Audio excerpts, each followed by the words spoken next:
Welcome to the Arena Decklist Podcast. I am Jerry Thompson. Here with me, as always, is Brian Gottlieb, and we have a lot of Magic cards to talk about, my friend. Yeah, this is a dramatically accelerated release schedule from what we used to deal with.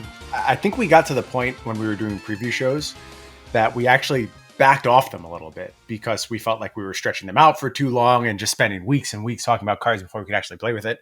Now the set gets announced, you see the first card, and then the next week you have 180 cards in front of you, and then the next week it's over and you're playing with the set. It just goes so fast. Just pump it directly into my veins, man. I'm down with it. I mean, it's information overload in a lot of ways, but in the best way possible. It's all the possibilities of these new cards exploding at once, and it's often a lot to keep track of, but like, again, in the most exciting way possible. As a person who makes content on a week-to-week basis, the old content schedule was a little bit slow at times because you will be like, okay, I'm going to build around this card, but you have very far from a complete picture of what's going to be going on in the set. And now I think it moves maybe a little bit too fast.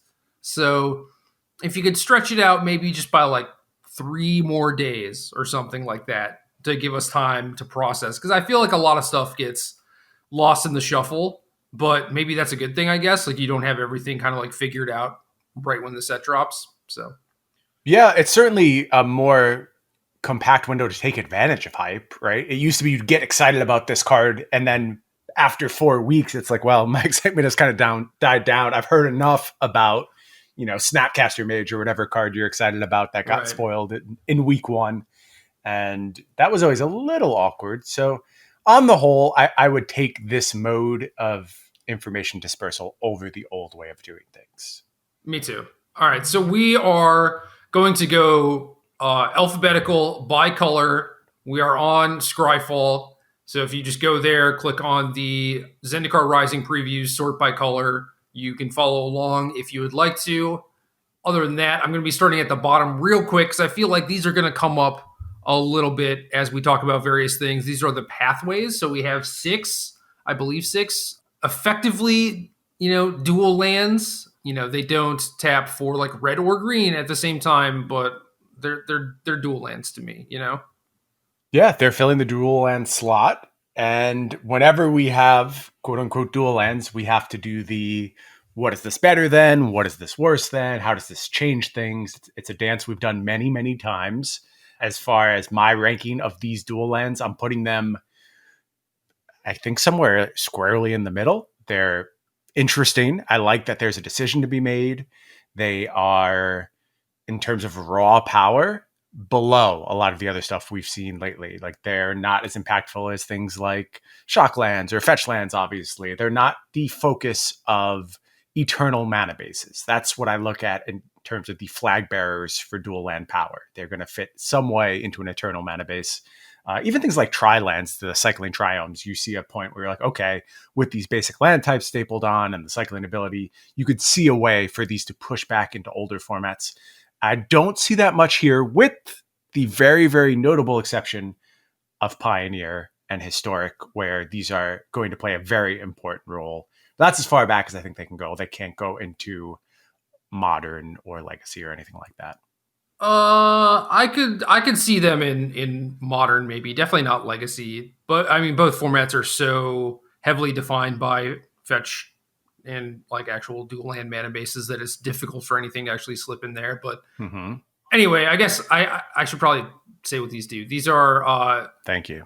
Basically DFCs. There's not one for every 2 color pair. They're just here for the like tribes that are supported. So for example, Clearwater Pathway, the front side is a land that taps for blue. The back side is a land that taps for black.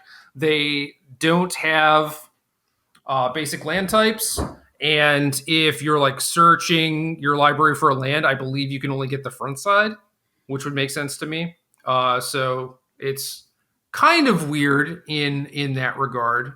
But once you play with them, I think it's just going to be very easy to, I don't know, get the hang of it, get used to it. Okay, this is something I actually hadn't thought about until this moment. if I were to, say, play a Primeval Titan and wanted to go get pathways, you're saying I could only get the side that is identified by a single triangle in the top left. I believe so. Okay. Because that's Don't the front side. so don't quote me on that. I read the Matt Tabak rules thing, and he mostly talked about the cards that are like an instant with the backside of a land or whatever. Right. And that the rules for those were it's the front side. If you're searching for a land, you can't get the backside. Yeah, if you're searching, that seems clear to me. Yeah, so it makes sense that you would only be able to get the front side of these. Right. Okay. It's weird. I mean, saying it makes sense is extending it more credit than I would, but saying that's the rule, I'm willing to accept. It doesn't make a ton of sense to me, but if that's the way they work, that's the way they work. Yeah, so it's very corner case regardless, but like, right. I assumed the rule extended to these as well. Yep. I think that's fair. It's unlikely this will come up putting these directly into play in many scenarios. So these are not basic land types. So if you were going to do things like, I don't know, play a close to mono blue deck, or say you even were playing a mono blue deck, there isn't a lot of downside to like not playing these instead of an island. Mm-hmm. There is actually some non-basic land hate in this set, which is gas. Yeah. But I'm trying to think of like a very fringe scenario where it's like you have like an off-color activation or something for a thing that you might not normally use, but now you can kind of free roll that and not really get punished by it. But building with these has been pretty fun too, where I don't know, like my article this week was about Omnath, which we'll talk about towards the end of the cast when we get to the multicolored cards. But at that point, it was just like kind of trivial to cast like this 4 different colored mana card, and the pathways had a lot to do with that, and obviously the triumphs do. But yeah, pathways I think are just very, very good. Like you said, historic, pioneer. Like Pioneer was definitely missing. It felt like it was missing a set of dual lands, especially for aggro decks, and he's kind of solved that problem. And I don't know, like you said, you would put them towards the middle of duels. I would want to put them higher, but we've also had a lot of really good dual lands. So how about, I'll give you a few to compare them to. What about, say, the fast lands from Kaladesh or Scars of Mirrodin? I mean, they're different, but pretty similar. Like if I were playing a mid-range deck, I would want the pathway probably every time. But as far as like an aggro deck, I don't think you really care unless you have very strange mana cost requirements, you know? Mm-hmm.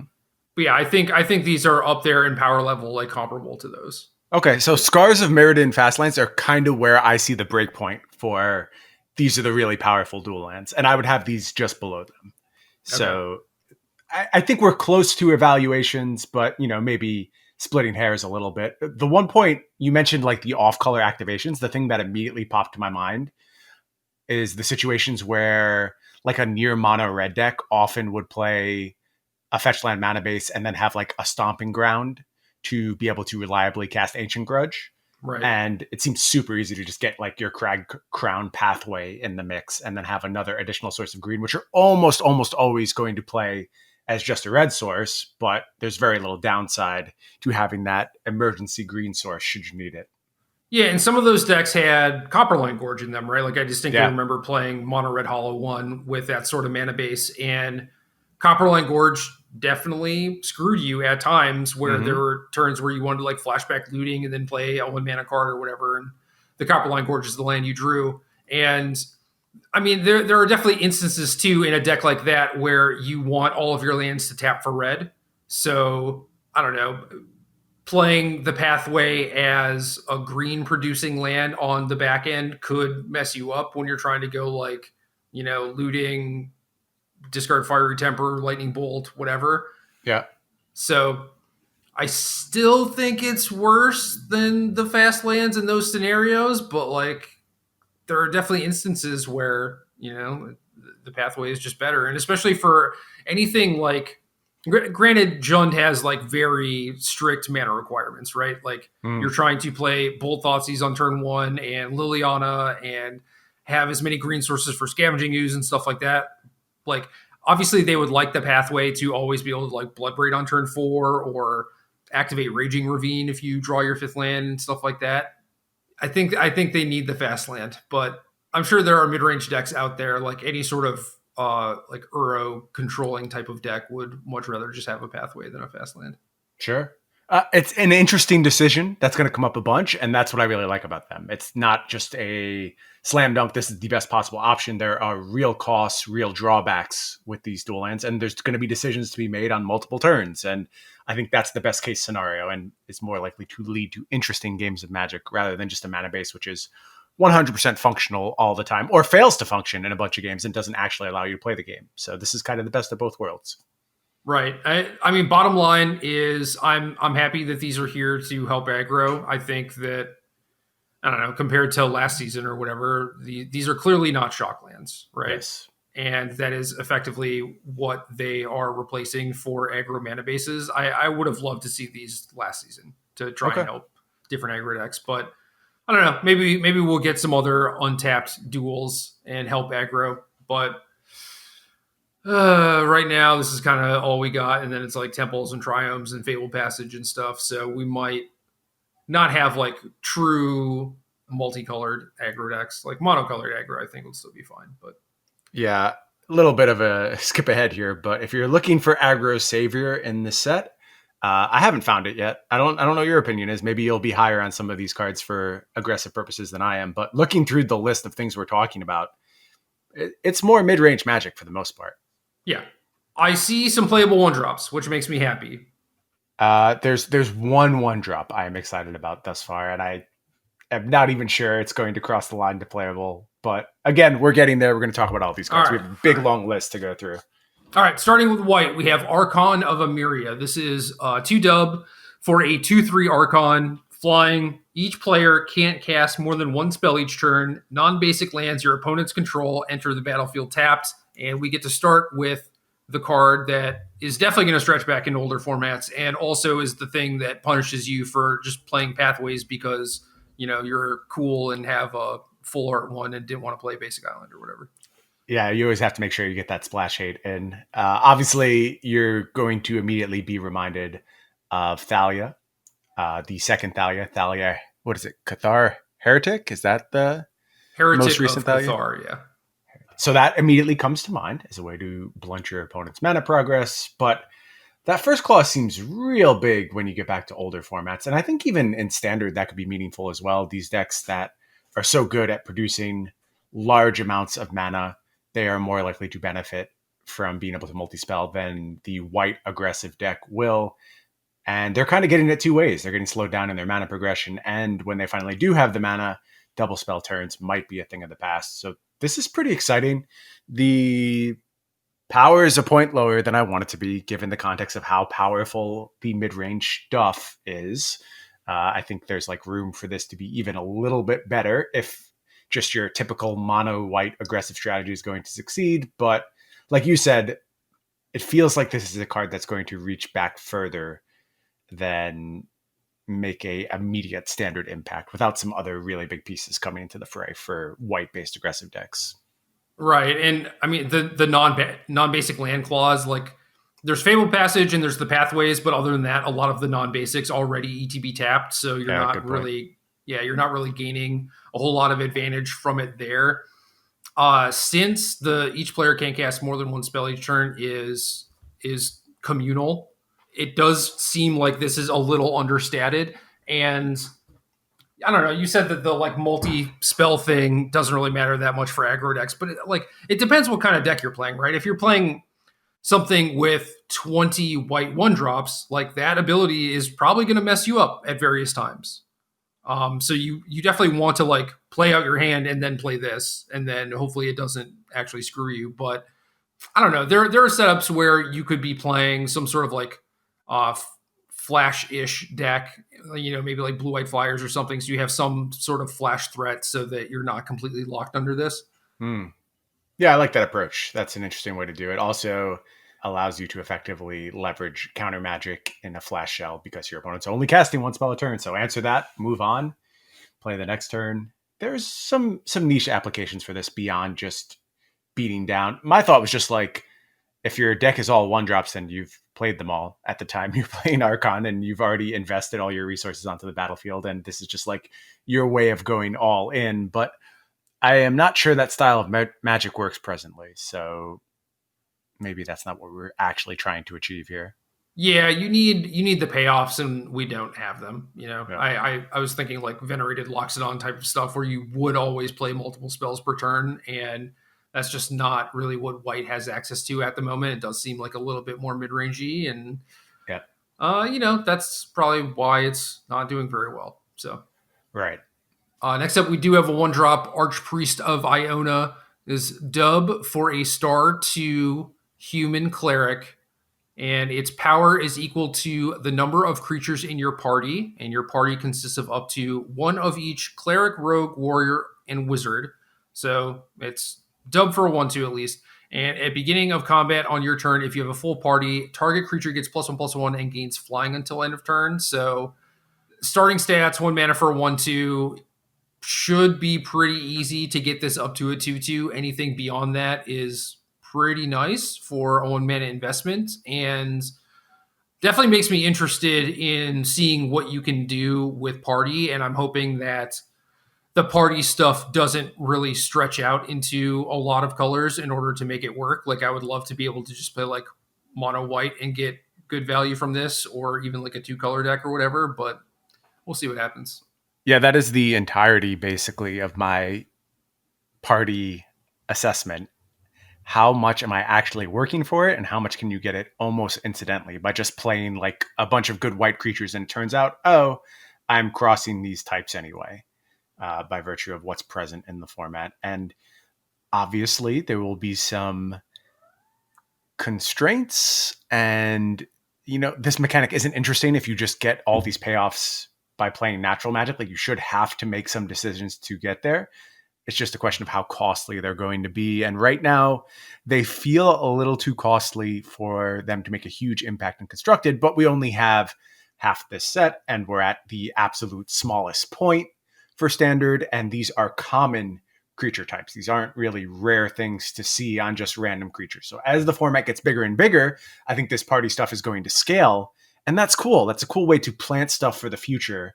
And I have a feeling we're often going to be doing party checks as we move through the next year of Standard and saying, oh, this actually fills out a party if you're playing this card. And it's nice to be able to refresh our assessment of party with each given set. Yeah, I mean, at the very least, this set also has what looks like tribal support for each instance of the thing that counts for party. So, like, this is a cleric. It could fit into a cleric deck. You don't necessarily have to go full party. Maybe, you have a card that you want to play that isn't a cleric and fulfills like the wizard role or whatever. So you actually can maybe make this into a 2/2 at some point. But yeah, it's going to be interesting. Like, for limited, this seems cool, like the party mechanic. And then for Constructed, as far as like doing the research and figuring out what's what, it's so much tracking. It just kind of gives me a headache. I feel that. I think the good news is that full parties are going to be very rare. And the party cards that are good are going to be the ones that just get a nice little boost on their own, like Archpriest of Iona. It's very easy to envision this just routinely being a 2/2 and having rare circumstances where it really goes off the charts. And I think that's going to be enough to let it see some play. Yep, definitely agree. Next card is Emeria's Call, which the front side is a very expensive sorcery. I'm going to read the backside here real quick. This is a land, and as it enters the battlefield, you may pay 3 life. If you don't, it enters the battlefield tapped, and it taps for white mana. And a lot of these cards are just lands that ETB tapped and tap for a color. So this one, you at least have the option. Obviously, it's very expensive, but Emeria's Call is 4 dub, so 7 mana total. Sorcery, create 2 4/4 white angel warrior creature tokens with flying. Non-angel creatures you control gain indestructible until your next turn.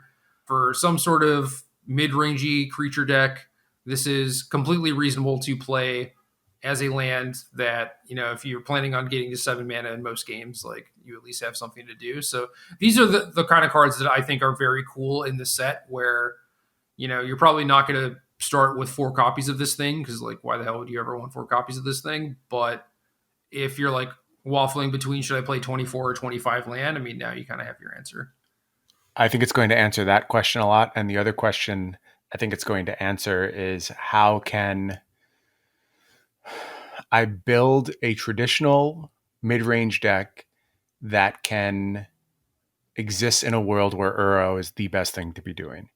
I talked a lot about the ability of Uro and its 28 land, 30 land mana bases to allow you to participate in every single game of Magic. You just have certainty that you're going to make your land drops, to the point that when you fail to do so, it's almost laughable. Like, you're like, okay, I wasn't meant to win that game. I didn't hit my 3rd land drop in my 32 land deck. What are we going to do about it? Let's move on. Play 35 land. Yeah, well, that might be the answer now. In order for a deck that isn't flirting with that type of mana base to be able to achieve the same levels of consistency that the Uro decks did, you have to have stuff like this. Like, this is the only way to keep pace and to make me feel like I'm not throwing away huge portions of my tournament equity by leaving some percentage of my fate up to, did I draw enough lands to participate in this game? You should make the answer yes every single time now. In some ways, you're going to find answers in this set to get yourself up to a land count where you have emergency plans. And is playing a tapped land going to be acceptable in all scenarios? Absolutely not. It's going to be a huge cost. But when the alternative is, I didn't make my 3rd land drop, and now I'm participating in this game on just a completely different scale than my opponents, because the cards are so powerful now. If you are stuck playing 2 drops and your opponent playing 3 and 4 drops, you can't keep pace. It's not possible to catch up anymore. You really need to consistently be moving along towards the mid and late game. And these cards are going to play a large role in that. I think there's a possibility of like 36 virtual land decks existing and being the absolute best thing you can do in the format, because they will play every single game. And when you're looking for tournament results and consistency, you need to have a plan to participate in every single game. The more of this stuff there is, the more we're going to see that. And it's kind of like this really mixed bag for me, because I see the benefit of getting people to participate in more games of Magic. And, London Mulligan's the same way, right? Like, it's designed to let people play their cards and to always feel like they have some agency over the result.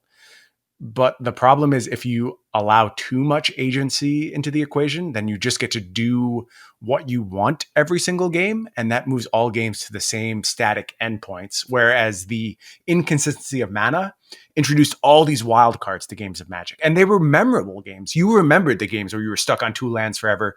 You barely hung on, and then you finally drew that 3rd land and you started turning the corner. Like, that was important to the overall experience of Magic. And it's been missing from Standard for a while now.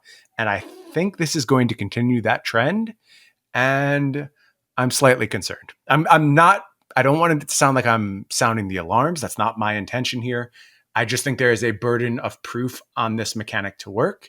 And I'm willing to be very happy when they meet that burden of proof. Like, they've thought about it carefully, and this does actually make the game better. That's a completely reasonable scenario. I can see it happening, but I haven't played with these cards yet. And just as an abstract theoretical exercise, I see the potential for flaws in setting up games of Magic in this way. Yeah, I got 2 things. I agree with you that it's kind of scary. And one of the things I don't like is how it potentially takes away the dynamic of sizing as far as like deck composition goes, where maybe you're like a white-ish aggro deck that like normally goes up to like 5 mana spells, and you're like, well, I'm gonna play this Sultai mid-range deck, right, from last season, something similar to that, where it's like, well, now I get to strategically just like go over the top of you. And that is a conscious choice I made in order to try and have a better matchup against this deck and a good run in this specific tournament. And then cards like Emeria's Call, which, it's not like a great card. You wouldn't play 7 mana and make 2 4/4s, just normally. But the fact that like it's a land, you kind of get to free roll it, and then you have this bigger top end in your deck basically just for free. Like, as far as decks being able to continue to play Magic, that's great. I think that's a fine notion and something to strive for. But it also doesn't really make sense to me to then give these decks that would otherwise, not play this type of card, that type of card, right? Because, they're already going to be not running out of gas as often as they would, but now they get to scale better into the late game too, and it just kind of like pushes everything together. Yeah, I think we're saying the exact same thing, and Yeah. you're kind of exposing another side of the coin. And let's be honest too, if we rewind 2 years and you introduce this mechanic to me, I go, wow, I see the potential for flaws, but I am sure they have vetted this out and thought about it and know exactly what they're doing. And I can't wait to play with it. And let's go. We're off to the races. Now, having been through the last year and a half, I said that a few times. I said that about Once Upon a Time, and I said that about Companions. And now I'm sure it's fine. I'm sure it's fine. I'm just not willing to say that anymore. Like, I think mistakes can be made, and that's fine. I forgive people for mistakes. That's just part of the game, part of game design. Sometimes mistakes happen. But I'm not willing to have the same blind faith that, this is definitely well vetted and they have unpacked all these potential outcomes of congealing the game around the same endpoints over and over. It just has me a little nervous, and I'm going to play with it and see where I fall on it. That's where I stand now. So my second thing in regards to these cards is there are things like Explore, right? Which is relevant because it's in Historic. And that is draw a card, you get an extra land drop. And then recently we've had things like Growth Spiral, rest in peace, and Uro, where instead of giving you a land drop, it says you can put a land from your hand onto the battlefield. Mm-hmm. I'm pretty sure this also doesn't work with the backside of the DFCs. That I know is correct. Okay. So yeah, if you like Uro into one of these things, that's not great. That's kind of a feel bad. And it also means that you have to be very, very careful with your sequencing in the early turns. So yeah, another good point. But I mean, I think that's further evidence of potential for 32, 36 land decks. Yeah. Is that you're not counting them towards your Uro numbers. So they're just this weird, early game spell that you can though, because if you have 3 lands in your opener and one of these, it does mean that you still get to hit Uro as long as you're committed to, playing this thing early. Right? Okay. So they do a weird mix of both in a lot of ways. Like you're kind of squeezed from both sides. It just means when you have 3 mana and you're jamming Uro and this is the card that you draw, you don't actually get the Uro benefit. Right. But I don't know. I mean, at that point, you'd have to draw another land that ETB's untapped in order to have 5 mana on the next turn. So it's possible that you're like not really missing out that much. So I don't know. These are the tensions I don't think I have a sense of yet. And I can't really speak towards and how much they're going to impact whether you just jam your deck full of potential lands so you get access to every single game. And that's why I'm still like holding my tongue a little bit on a judgment of these cards. Yeah, I was more so speaking to, if we already think that these are kind of a bad idea, then you add like this little wrinkle to it where it's like, y'all knew Uro was going to be a thing, right? And is this meant to be like an Uro nerf to some degree, or it's just going to create feel bad moments pretty similar to like Narset and Teferi and stuff like that? And I don't like that. That's just not like I don't necessarily think it's like bad game design or whatever, but it like definitely creates feel bad moments that interrupt the funness and the enjoyment of you playing the game, right? Mm-hmm. Mm-hmm. I see what you're saying. Anyway, Skyclave Apparition. 1 dub, 2/2, creature, core spirit. When this enters the battlefield, exile up to 1 target non-land, non-token permanent you don't control with converted mana cost 4 or less. When this leaves the battlefield, the exiled card's owner creates an XX blue illusion creature token, where X is the CMC of the exiled card. So you get a small exile from this thing. They never get the thing back. And then when your thing dies, they get an illusion. And Nick Prince and I have had a nice little dialogue over the last few days where he sends me a screenshot of Archpriest of Iona, and he's just like, back on my BS or whatever. And then The next day sends me a picture of this thing, and I'm just like, not a party member. Sorry, I don't care. And then the Archon got previewed today, so I sent him a text with that thing, and he was like, "Gas, I'm in." And then a couple seconds later, he's like, "Wait, not a party member." And I'm like, "Yeah, but like now we're at a point where there are enough good non-party things to justify not playing party, right?" So yeah, this is just like a good old-fashioned Magic card that isn't reliant on the 10 other pieces around it, right? yeah, exactly. And I don't know. I think that this card is very solid, very good. It's similar to things like Baffling End, where that's the one that made the 3/3 or whatever when it died, right? Correct. It's like no matter what, even if they kill this, the thing that you get off of it is not going to be as good as the thing I removed, and especially if you're playing Baffling End alongside like Reflector Mage or something like that, where you have meaningful ways of incidentally dealing with the token or ignoring it. It's just like, yeah, it's whatever. This is just all upside. Yeah, I think this card is incredible, actually. It is a level of versatility from these white creatures that you don't usually see. Like, it's pushing into Reflector Mage territory is just a way to, no matter what your opponent's up to, you're going to have good options. Except this is also taking care of problematic planeswalkers as well, which I think is maybe the biggest get for this card type, is just picking off opposing planeswalker and like, okay, control deck, have a stupid 3/3 as opposed to Teferi Time Raveler. What are you going to do now? Right. And that seems like a huge part of the color pie for white to be able to take advantage of. We talked a little bit about what white could do. One of the things we mentioned was planeswalker control. I think this is a really nice way of achieving that goal. And then you factor in the relevant creature type. Spirits benefits a lot from the printing of this card. And Spirits is already a very real deck across multiple formats. It is fine in Pioneer. It has been good in Modern. I wouldn't say it's particularly good right now, but it's had moments where it's been very strong and maybe could reach that point again. And their bodies are uniquely set up to outscale a ground-based stupid blue illusion.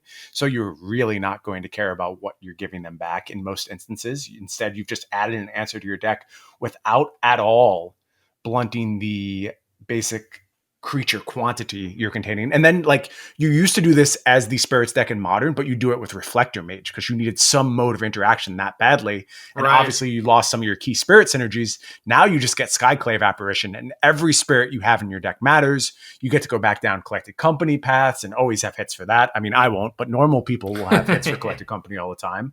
And this seems like a huge upgrade across multiple fronts. And like you said, just a good creature on its face that maybe can carve off some metagame space for white decks in general.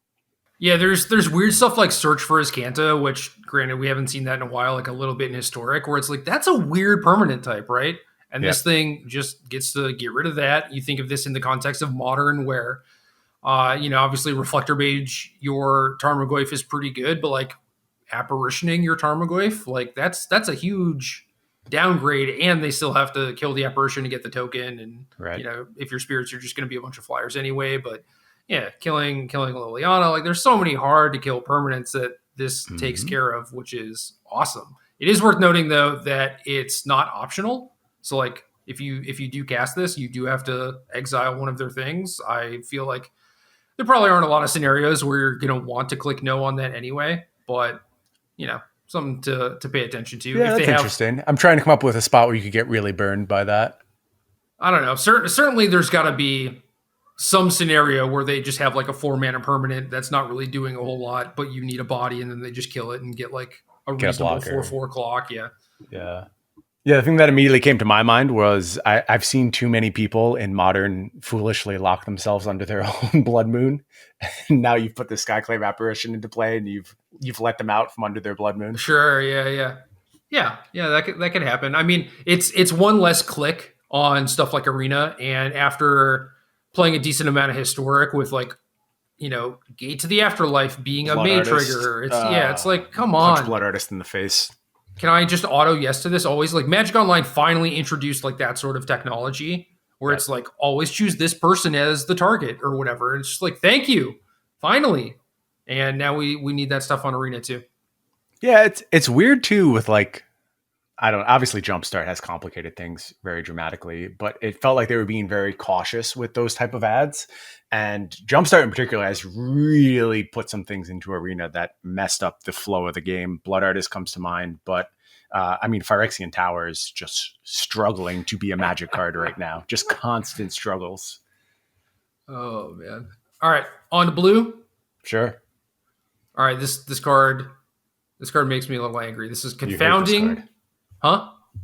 You hate this card. I hate this card. Confounding Conundrum. 1U enchantment. When this enters the battlefield, draw a card.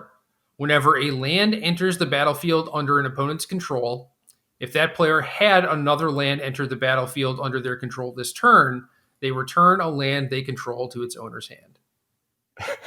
Listening to you read that card, it sounded a little bit like a Dr. Seuss book. I don't know why it struck me that way, but there was a lot of the word control and land being repeated over and over. Okay. Do your thing. Okay. Tell me why you hate this card so much. There's another quote unquote hate card in this set that is a red 2-mana enchantment, and they're different in their own ways, but both of them seek to stop people from exploiting things that give them fast mana or free spells. And when you're trying to stop someone who is looking to abuse mana in a certain way, the way you should go about doing that is not by paying 2 mana for an enchantment that doesn't affect the battlefield at all. It's not really going to get you there. What if it's a cantrip? Are you any more interested now? What if it's a cantrip you could like blink with Urian later in the game? It even has value like that. Your Urian deck probably wants to, I don't know, like play Omen of the Sea or Maze Mind Tome instead of this. Like, sure, this adds to it, whatever. But like, you got to find 80 cards, so it's easy, dude. Even after rotation, it's easy. I already ran through this exercise for my article this week. If you're literally not going to do anything else on turn 2 anyway, okay, sure, do this. But I don't know, like nerfing like their Uro and their Fabled Passage if they blow it, like right now, it's not really a huge deal. It's not something you should be investing a card in. And especially when Growth Spiral was around, like I imagine they expected, well, I guess Growth Spiral was going to rotate anyway, but like, I don't know, if there's stuff like that where there's like this massive amount of acceleration and you're like, aha, here's this hate card. You spend 2 mana to do nothing. And if you don't have it immediately on turn 2, or if they already had their accelerant, you just get buried anyway. Like this doesn't serve to undo the problem that has happened, right? Here's my take on this card. If ramp were still what it used to be, then I think this might be like a fine solution to it. Like if you go back to the Valakut era and you really want to do something, I'm talking like Valakut and Standard, and you really want to do something to limit that deck, then maybe something like this where half of its deck is just like put extra lands onto the battlefield and that's the end point I'm trying to get to. Or even like stuff like the Hour of Promise decks. Do you think this would have been good against Field of the Dead? Like that could be the instance where, I don't know, even then that would make sense. It's like, oh, let's unban Field in Historic and then print this card to like hopefully deal with Field. Oh, never mind, it was too good, we had to ban it instead. Like, yeah, I don't think this really lines up against the Field style of ramp either. I think it is only where ramp is your primary plan and then you have some huge ridiculous endgame that you're spending a bunch of mana on that otherwise rots in your hand if you're not doing your acceleration thing. Whereas Field of the Dead ramp just played a bunch of games and eventually got Field of the Dead, and you sideboarded out your Hour of Promise at a bunch of instances. Like you weren't reliant on that card, so you didn't really have to accelerate that much. And also you get to play around this with Growth Spiral. Like if you time things properly, you don't get got that way. So having this be your main plan against that, I don't think that really checks out. I think this is a fine way to limit traditional ramp. I don't think traditional ramp is how those decks exist anymore. And that's where I think this card misses the mark a little bit. I also don't like that it's blue. If we're going to nitpick on this card, it feels like if this was good against Uro, letting the Uro decks also play it seems a little silly to me. And no, that's actually good. I actually like that. You like that? I like that strat because it means that if mirrors are popular, people are devoting deck space to things that allow them to beat the mirror, which And then you then get equity in other cannibalizes each matchups. other. Okay. Yeah, yeah. Okay. Yeah. Yeah. I'm with that. That's fine. But I certainly see the point though, where it's like, well, the other decks are the ones that are struggling and need the help against Uro, right? So like, why would you not give it to something else? Yeah. It feels a little like roundabout in that way. And maybe like not apparent at first glance, which is what I just fell victim to, but maybe the long term effect on the format is worth it not being as in your face. Yeah. So basically, to sum it up, I feel like this is not very effective against decks that are trying to put multiple lands onto the battlefield. And it also makes me angry because when there's stuff like, the discourse of like, Uro's too good, Uro in every format, blah, blah, blah, people are going to look at this card and be like, hey, this kind of like stops the Uro thing, right? And then it's like, no, they're just going to like gain their life, cycle their card. Okay, cool. They don't get to put a land on the battlefield, whatever. And then a few turns later, they're going to rebuy their Uro from the graveyard, which the fact that it's a recursive threat is part of the issue. And they didn't accelerate their mana, but you also spent turn 2 doing nothing, right? Like they're still just going to beat you anyway. And this is going to trick people into trying to solve the problem in a way that doesn't work, which makes me upset. Like we used to have like the skill tester cards back in the day, right? Like the chimney imps and stuff like that. And that wasn't very skill testing in a lot of instances, right? It was just like, no, this card is just bad. And this card tricks people into having a bad experience, right? Because everyone's complaining about Uro. They put this card in their deck. They still lose to Uro. And then they're just like, what the hell? Yeah. I think I'm willing to give this card a pass because I see its goal as more narrow than, well, no, maybe I see its goal as wider than just nerf Uro. But in the context of a format, and not just a format, in the context of every format being dominated by Uro, it does look a little bit off message for that world. Also, there are things like play my Fabled Passage, crack it, and then your opponent's like, well, I have this thing, so you have to bounce a land. And it's like, damn it. I didn't think about that sort of interaction, right? Yeah. Like this card. The Narset trick. Yeah, exactly. This card only leads to like feel bad moments, right? I don't like that aspect of it at all. And I wish there was some way to mitigate that. With Fabled Passage being such an important card in the format, that's not good to persistently be making that awareness check. But if the card is as bad as you say, then that's unlikely to come up often anyway, right?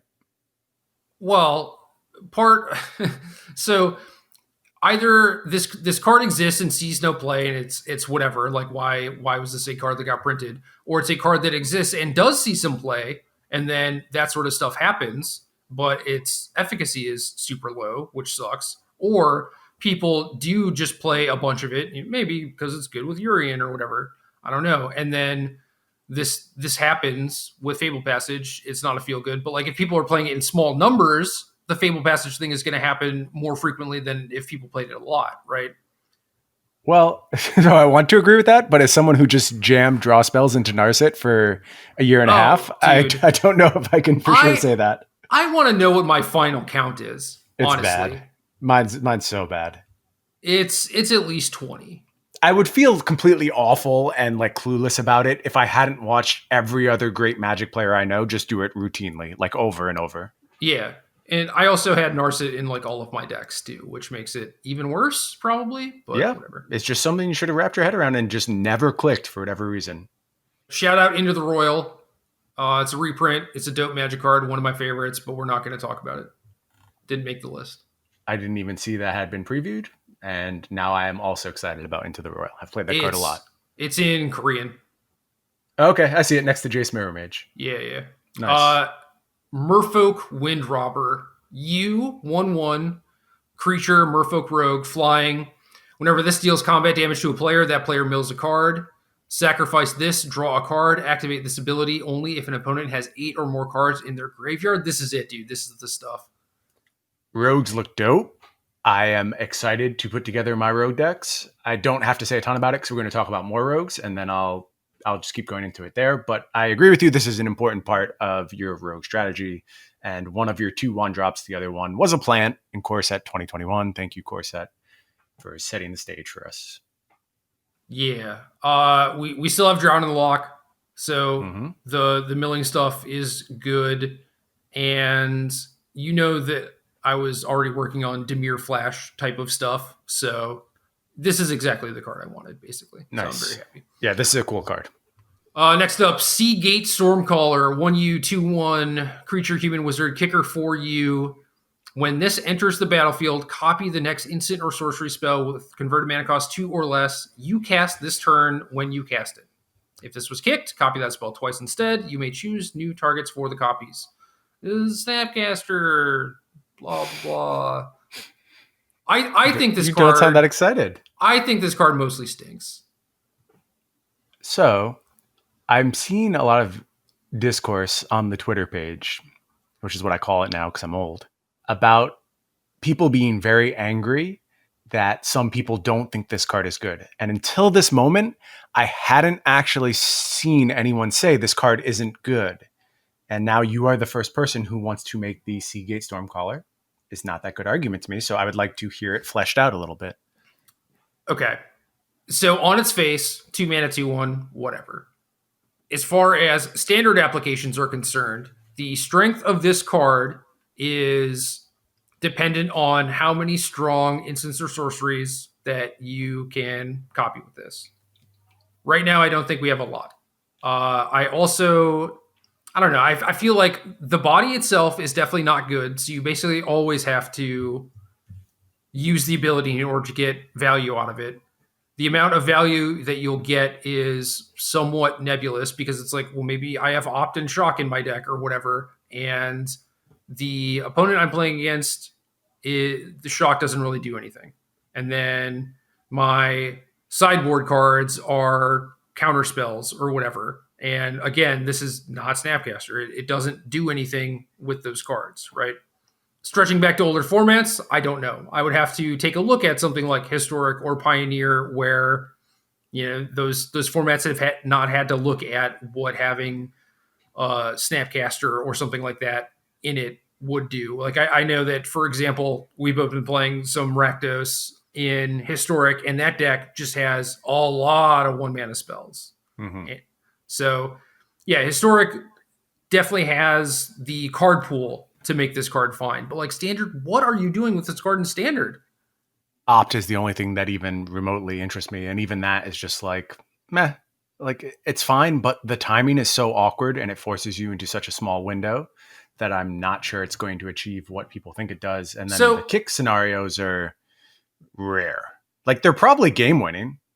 Depending on what the spell is, sure. Like, 8 mana, cast 3 shocks and get a 2/1 is not very game breaking, or even like Opt 3 times or whatever. I'm not. Yeah, I was thinking like Eliminate, but I guess even then you need your opponent's sizing to have lined up appropriately. And you just had like Eliminate and this card, and you waited for them to play the third thing. Like, come on. Turn.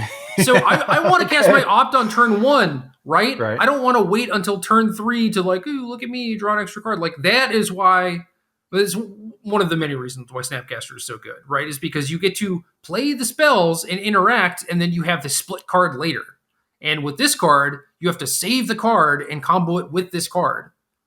Yeah. Having cast a lot of Dreadhorde Arcanist over the last week, this card seems mostly worse to me. In almost every format, you could play both of them.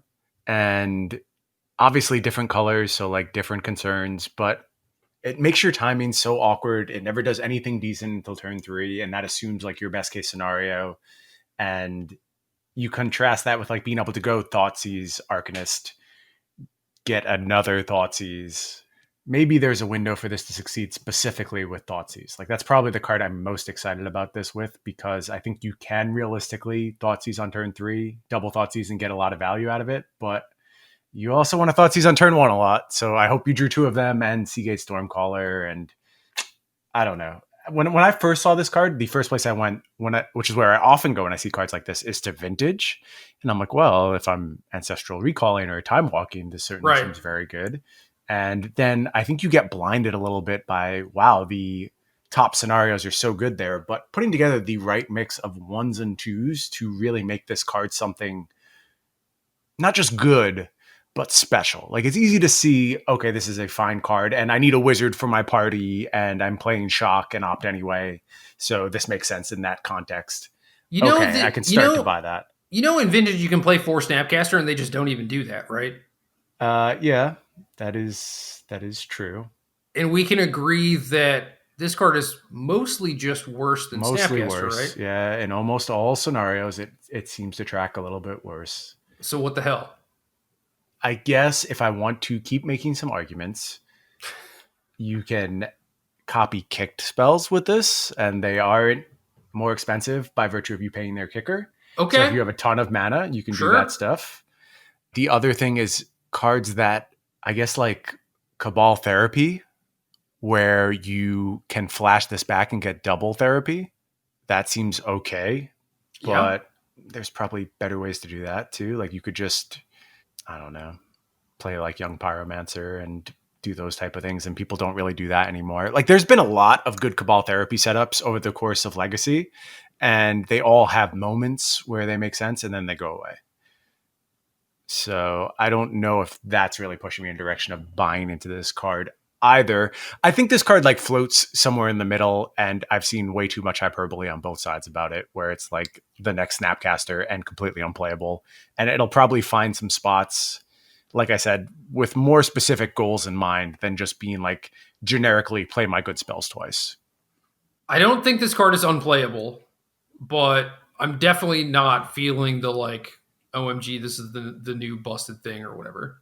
I am with you there. Don't think this is quite busted. Maybe we'll see some Obviously, play though.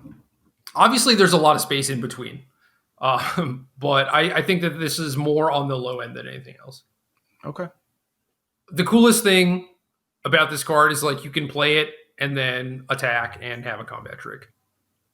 Okay. Big giant growths. Love it. 8 damage. That's my plan with this card. I'm casting giant growth twice.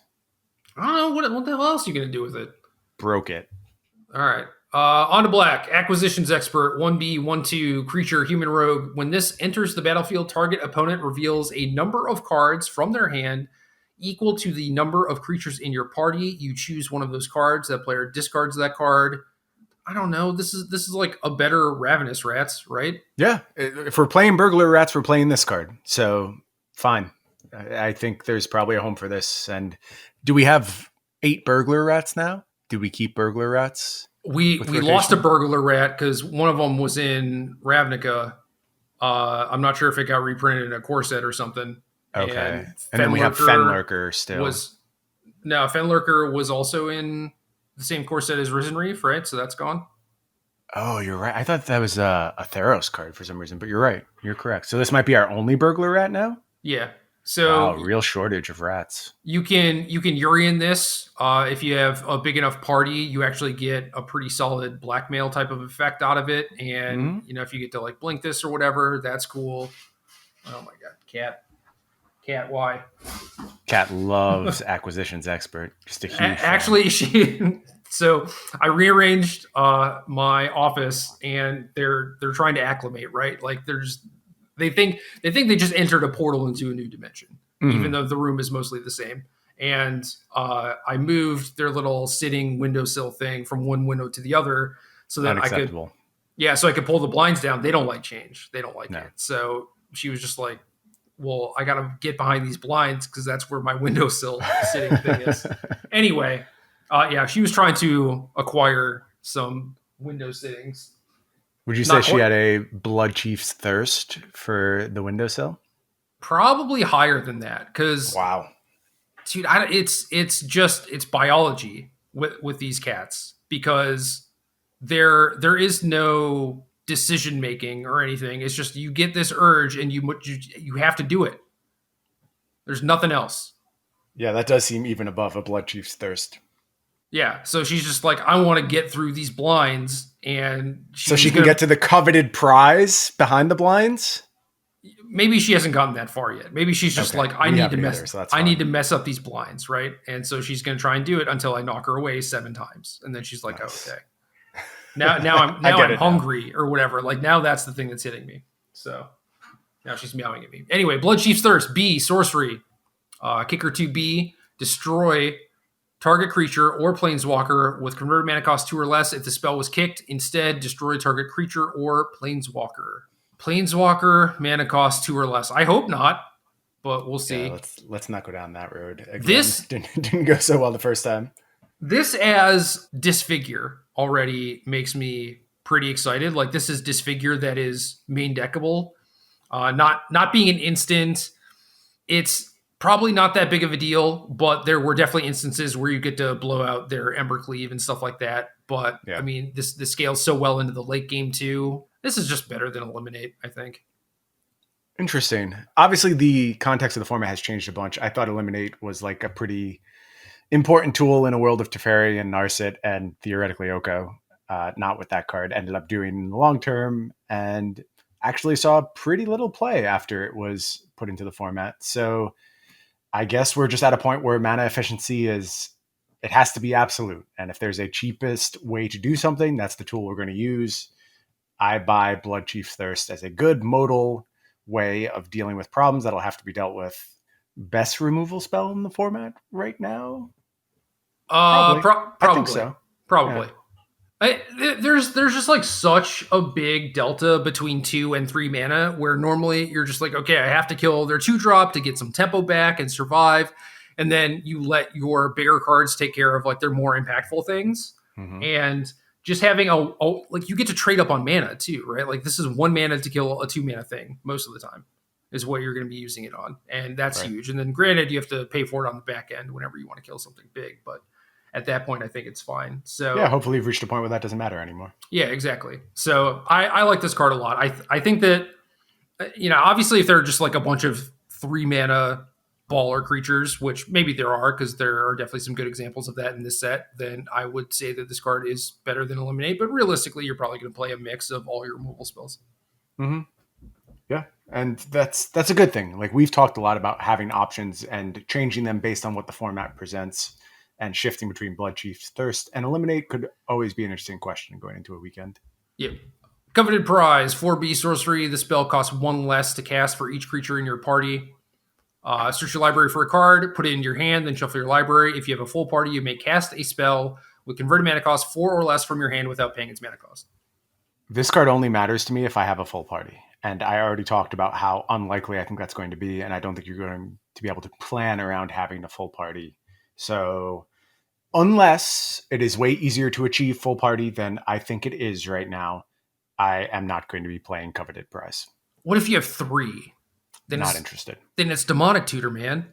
I did a lot of work to get to the point to get my Demonic Tutor. And there's probably a world where Demonic Tutor is acceptable. I know that's wild to say because obviously Demonic Tutor is like one of the all-time great cards, but a lot of that is the context of the cards that surround it in the formats where it exists. And if you just like put Demonic Tutor into Standard, I buy that it would be good. I don't think that it would necessarily break the game in half or anything. So Demonic Tutor is good when you're able to get things like Time Walk and Ancestral Recall that are undercosted, which means that you get to make up for the fact that you spent 2 mana to effectively do nothing. Right. So yeah, you're right. It's entirely context dependent on what is surrounding it, and Regrowth Regrowth is much the same way, where at first people are like, you can't unrestrict Regrowth and Legacy, it'd be busted, and then it's like, no, we unrestrict it and it does nothing, and then it's like you can't put Regrowth in Modern and be busted, and it's like, okay, well now you have it in Modern, what are you going to do with it? Here it is. Nobody's seen it since. Yeah, nothing. You put Grim Tutor in Standard, definitely does nothing. Complete blank. Literal Demonic Tutor, would maybe see some play, right? But unless if you can full party, this card is nice, right? But how often is that going to be the case?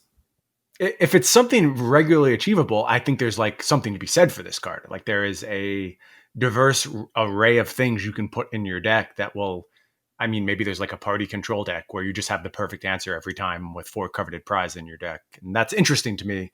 The odds of that being good enough, though, seem very slim. Yeah, I mean, especially since this card exists and it costs 5 and all these other things where I think that you're going to have, 2 or 3, 4 is going to be tough. If you do have 4 and then you get to cast this card, cool, you probably won the game already. But realistically, you would rather just have a party member instead of this card to more realistically get to like 3 and 4.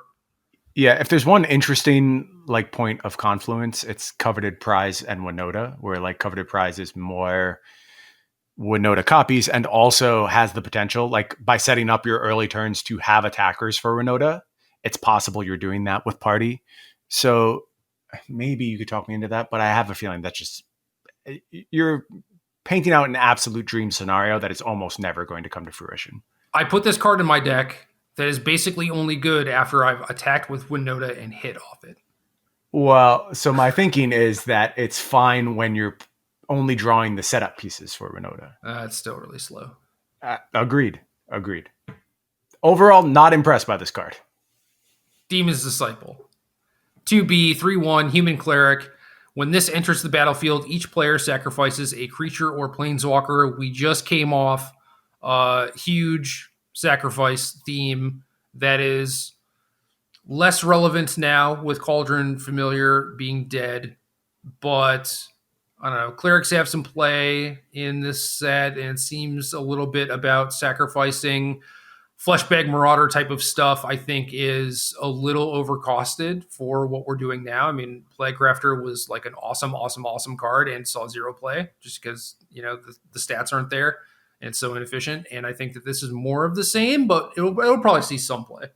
Yeah, a little bit worse than Plaguecrafter in some ways, but also a potentially relevant creature type. So also a human, always keep track of your humans. That's a big deal. But True. Not doing much with this right away. Worth knowing it's in the format. Feed the Swarm. 1B sorcery. Destroy target creature or enchantment an opponent controls. You lose life equal to that permanent's converted mana cost.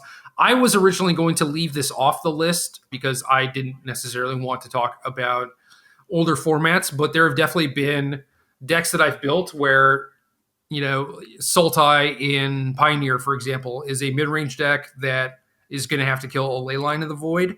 And I was like, no one really plays Leyline in Pioneer, so it doesn't matter. But you had an interesting point about Historic.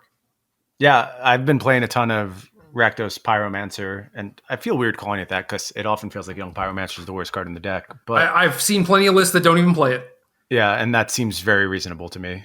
But regardless, it is a mid-range-ish deck that plays really, really well against Grafdigger's Cage, which was by far the most popular form of Graveyard Hate in Historic, because I've added a bunch of main deck and sideboard Bedevils, which is a super flexible card that answers a ton of things that could go wrong for you in a game, an unchecked Planeswalker, whatever giant creature your opponent has, but also is hitting this hate card at the same time.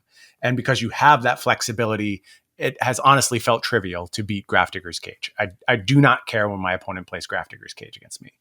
On the other hand, you basically scoop if your opponent plays Rest in Peace or Leyline of the Void. Your deck does very little at that point. Yep. And I went as far as having ridiculous sideboard plans that actually abandoned Lurrus, and I was trying to win with Rankles and things like that. Because if you see Rest in Peace and Leyline of the Void, it is challenging to even participate in the game.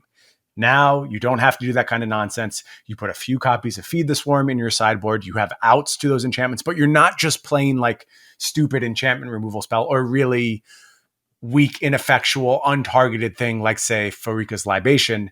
You have this thing that doubles as a spot removal spell, which is a nice thing to have in your back pocket when you're playing a mid-range strategy, and can also eliminate the card that just shuts you down on the spot. So this is a huge, huge pickup for those decks.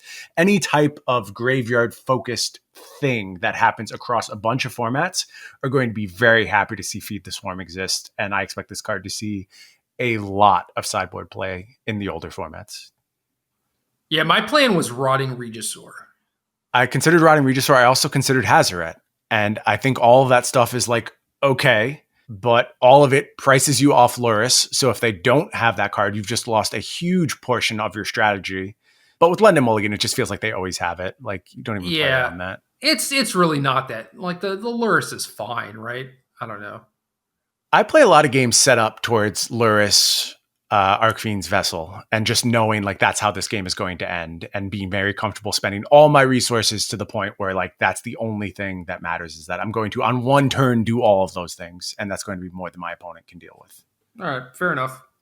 Mind Carver, B, artifact equipment. When this enters the battlefield, attach it to target creature you control. Equipped creature gets +1/+0.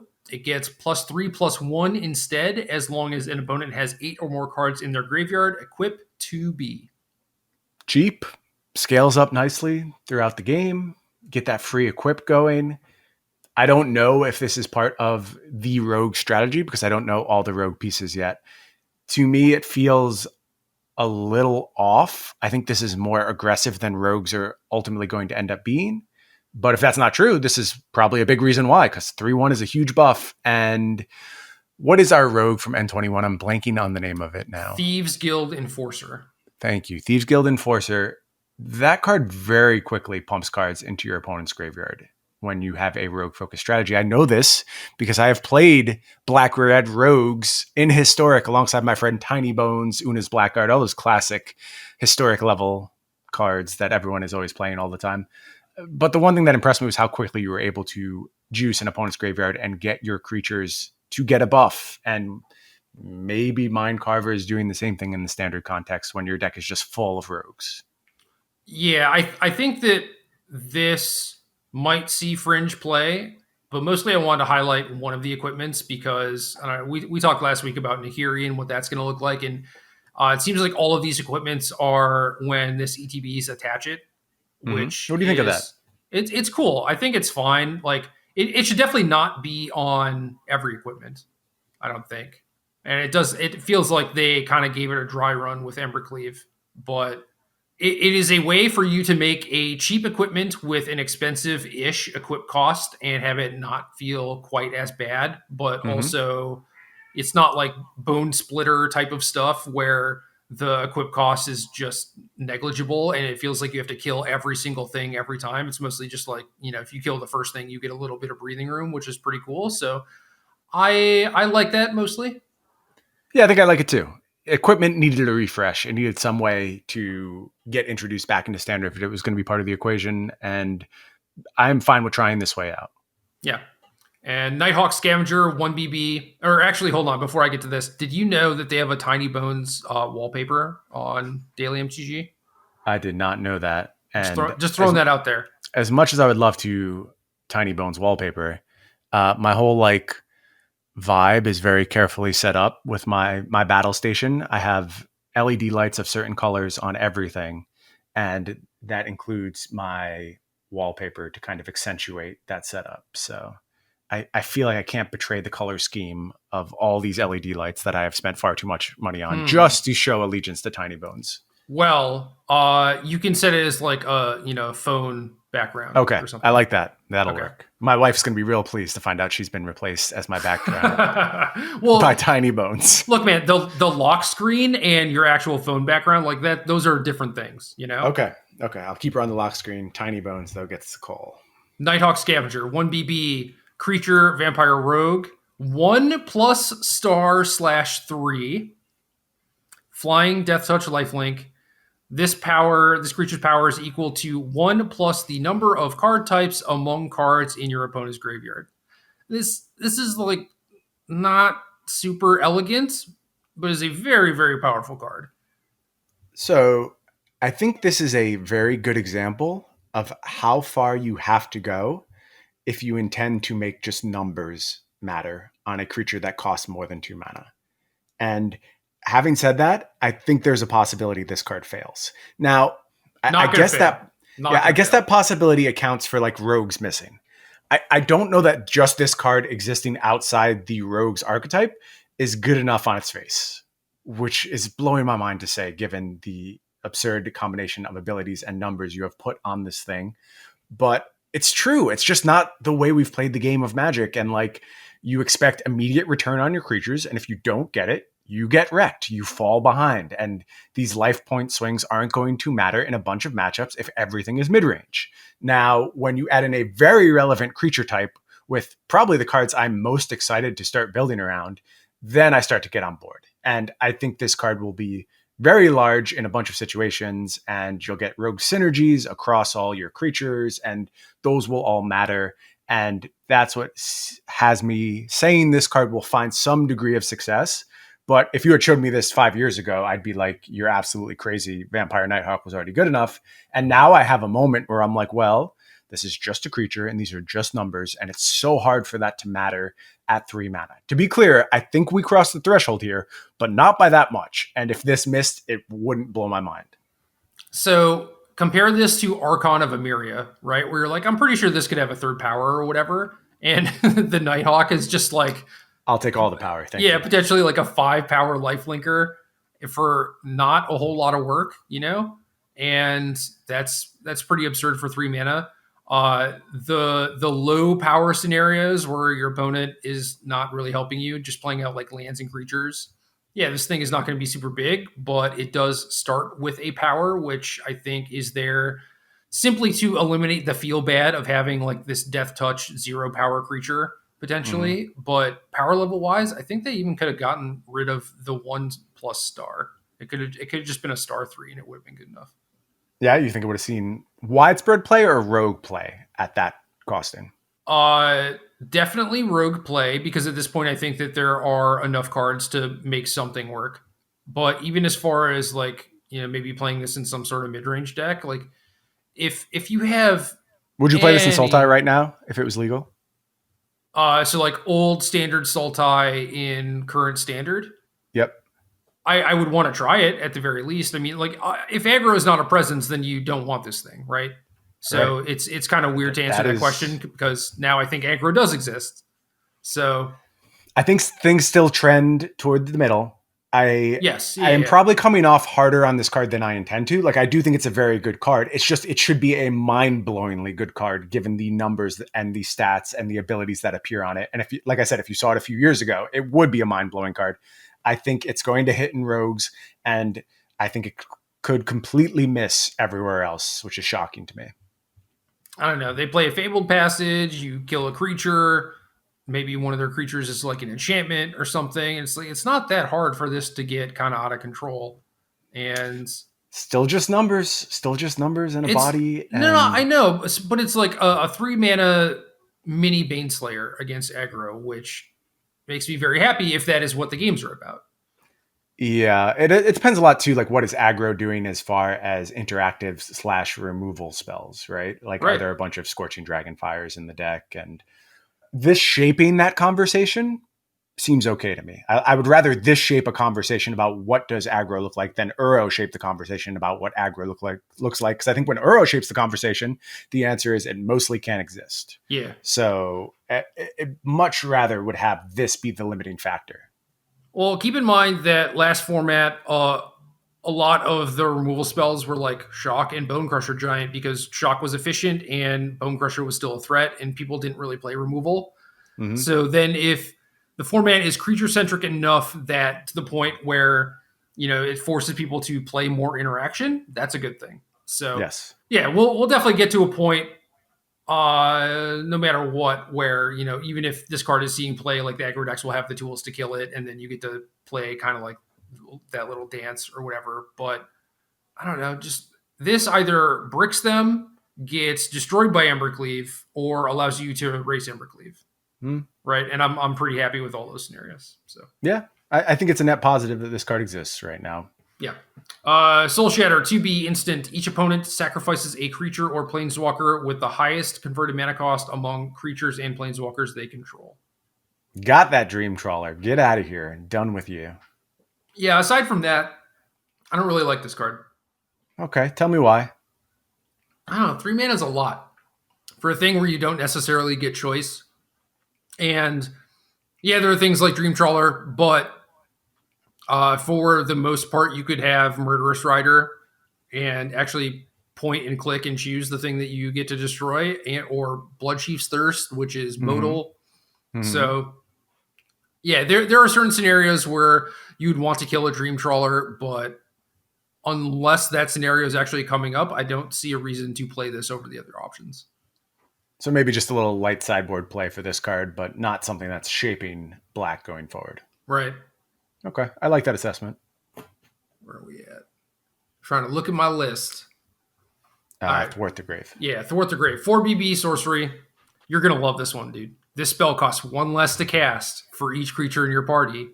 Return target creature card and up to 1 target cleric, rogue, warrior, or wizard creature card from your graveyard to the battlefield. Are all the things that cost less due to party just not very good?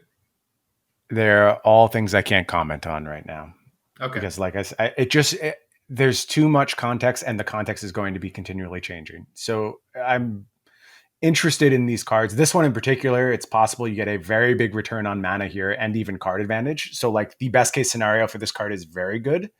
But it's just about how easy it is to do this stuff. And the 6 mana scenario, probably not as good and probably unplayable. But even there, you could probably put together some scenarios where if you're getting the right Cleric, Rogue, Warrior plus your creature, whatever the huge thing you're getting is, you're getting your 6 mana's worth. It's just that there's no real good huge creatures right now in the format, and there hasn't been for a while. That seems purposeful, and I would be surprised if that changes. You should think of this like your collecting company, where it's almost I always get to going to hit choose something. Yeah. Yeah, that's nice. I mean, No first more you have to like disappointment. draw creatures and get them in the graveyard, which might be a problem, but Well, give me back Stitcher's Supplier. That puts it on easy mode. we'd be doing other things if we had Citrus Supplier, I'm sure. That card is just absurd. I am somewhat confident that that's the next card to be banned in Historic. It just does so much for so many archetypes. Put that on my top 10 list. What's up? It was your number 1 card, if I remember correctly. It might have been. Yeah, I think so.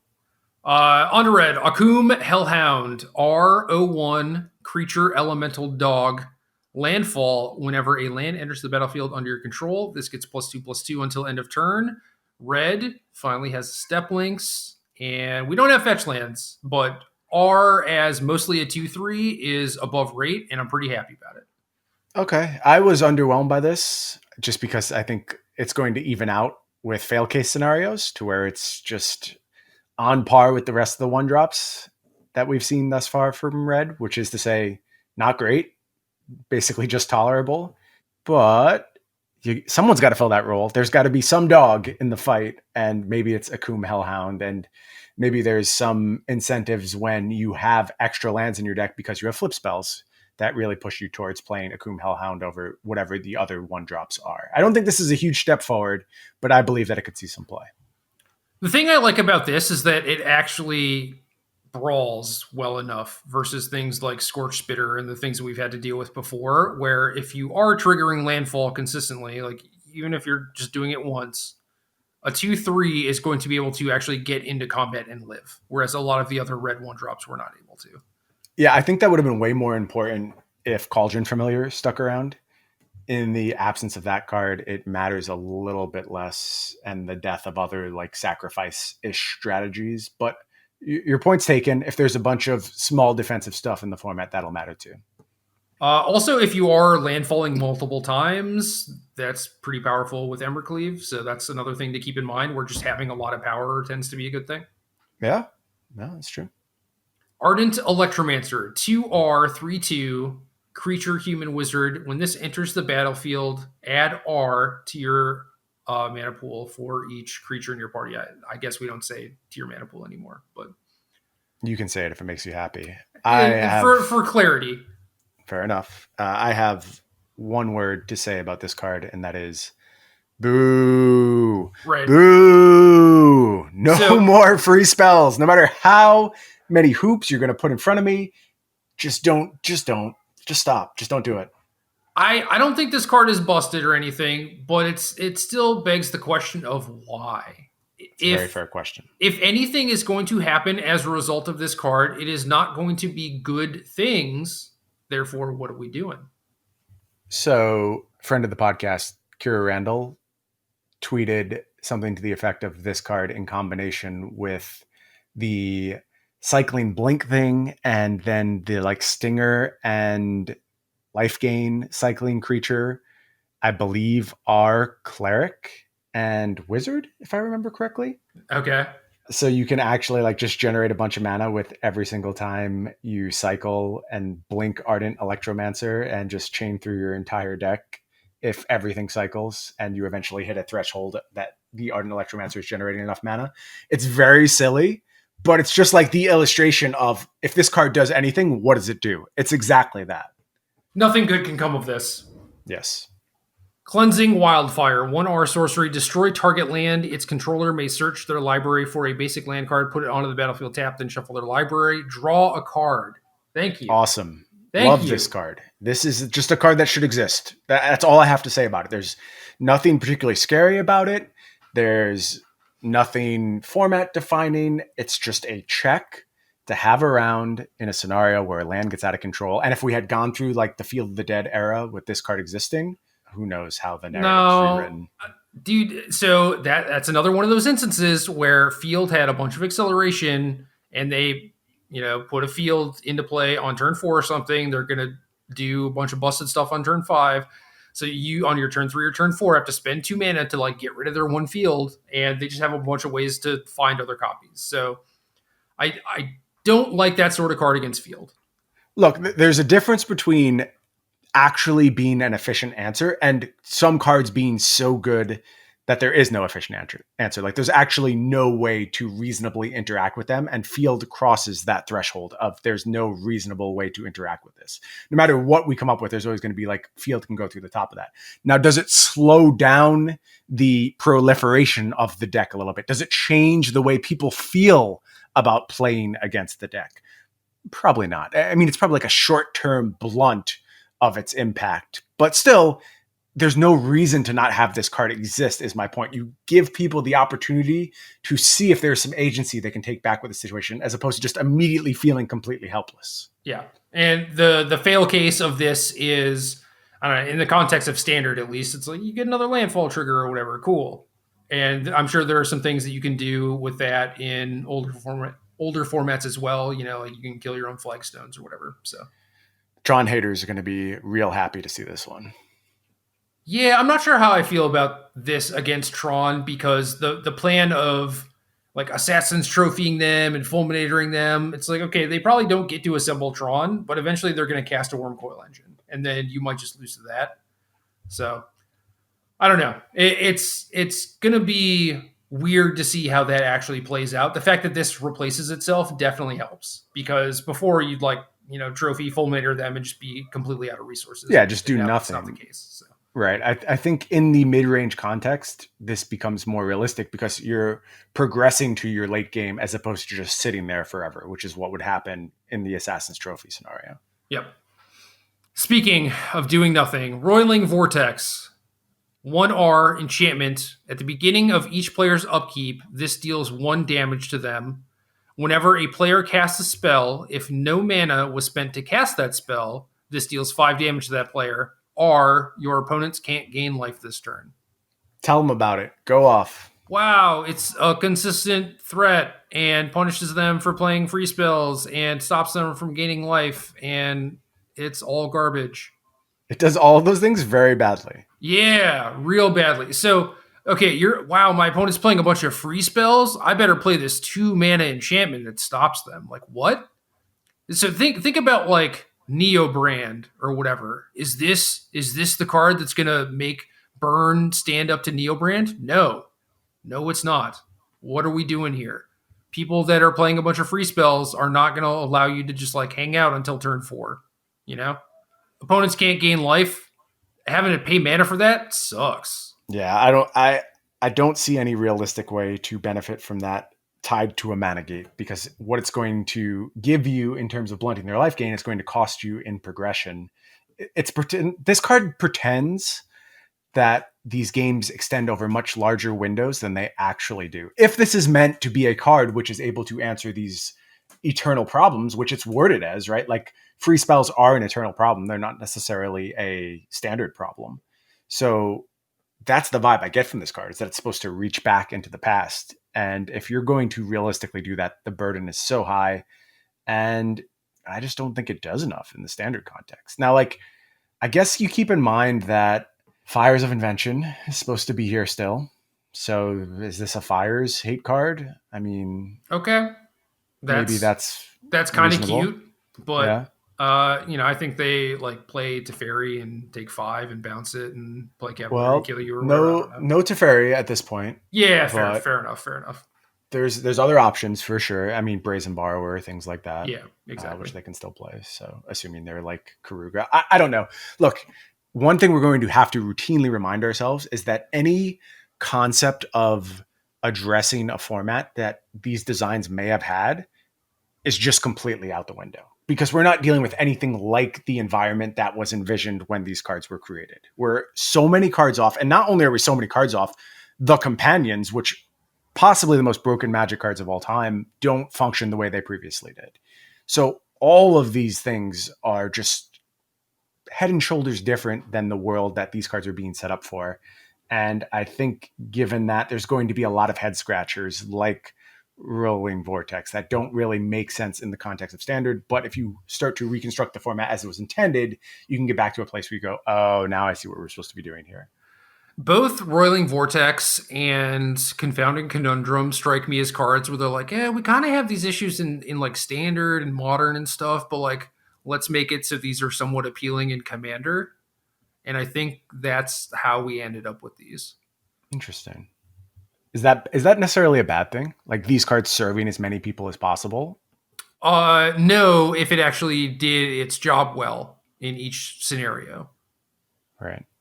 So, like, if these things actually solved, like, combo deck problems in Modern or ramp problems in Standard, while also being great in Commander, awesome.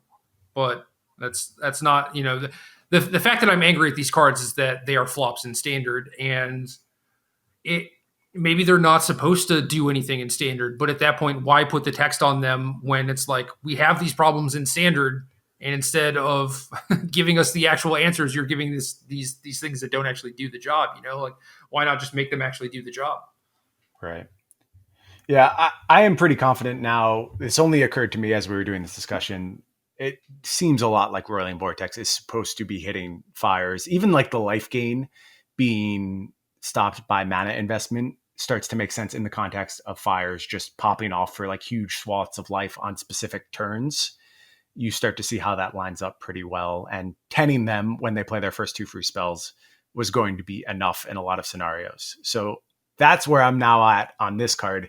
But as far as what it does in internal formats, I mostly agree that this is just, it's the same as any other 2 mana enchantment blank that you could have been playing this entire time. Skyclave GOP'd. 2R, 3/1, creature insect, trample, landfall, +2/+2 until end of turn.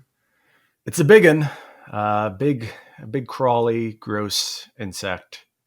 I think it's pretty incredible with Embercleave. Maybe the biggest, cheapest thing you could put an Embercleave on at this point. That Rotting Regisaur is gone. I could see GOP doing some of that stuff. The base mode 3/1, 3 mana Trampler, is that just good enough to play on its face? No. Again, I think the level is so high for a 3 mana card that is just numbers to matter. It has the best chance of mattering in like these really aggressive contexts.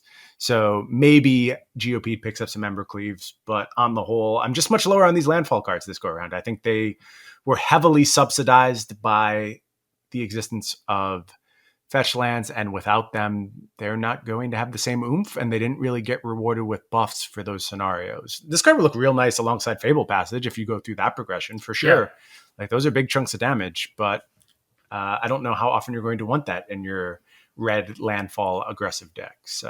Well, I mean, even the Boros decks or like the Gruul deck that you played in B for Z and stuff like that, like those decks were aggro, but they still played like 25, 26 land because they wanted to hit landfall. Granted, both of those formats had fetch lands, so things are definitely going to be different. But now we have a few cards that can function as landfall triggers when you need them. But yeah, I mean, this just being like a 3 mana, potentially 5 power creature with Embercleave, it's like that's worthy of consideration. Yep. Not last red card. Second to last red card. One that has not been translated into English yet, so I don't actually know the card name, but it is R for an instant and deals 1 damage to any target. If a permanent dealt damage this way would die this turn, exile it. And then the backside is a land that ETB's tapped and taps for red. So this is the perfect example of a modal DFC where you get the early removal spell against creature decks, but most of the time it's just going to be a land. And this is the type of stuff I love rather than putting like 7 mana win conditions on the lands. Yeah, also some niche applications in terms of controlling like an Uro that you've teamed up to kill in some fashion and keeping it out of the graveyard. So I like that application as well. You could also see this as, well, timing's awkward, but potential ways to mitigate cats before they left the format. I'm sure that card was intended to be addressed in some ways by this. So this is a good application of this mode of card design. Like you said, it doesn't frighten me the same way because it doesn't change the context of the game. It's just something that allows you to answer what could be problematic strategies or progress. It's not going to be what you're always building towards. And there are some costs still for having this card in your deck because neither side of this is ever going to be game defining or win you the game on its own. It's only small advantages that you could eke out over many turns and many decisions, not here's 7 mana, here's my thing, can you beat it? Over and over and over. Yeah, I liked Carnival Carnage a lot because it did kind of the same thing where it was an early removal spell against aggro, but was a serviceable card against control too. Mm-hmm. And basically what ended up happening was the 4 mana Blightning was not very good against a lot of different decks. So that card just kind of stunk. And this is a way to actually do it where, you know, you have the extra removal spell if you want it. You have the landfall trigger if you want it. If you're playing some sort of mid-range deck, but there are a lot of like GOPs in the format or whatever, then this card actually does stuff. So this gives you extra agency during deck building in order to get small edges in a lot of different places, and that's what makes Magic interesting. One of the many ways. Right. Next up, Valakut's Awakening. 2R instant.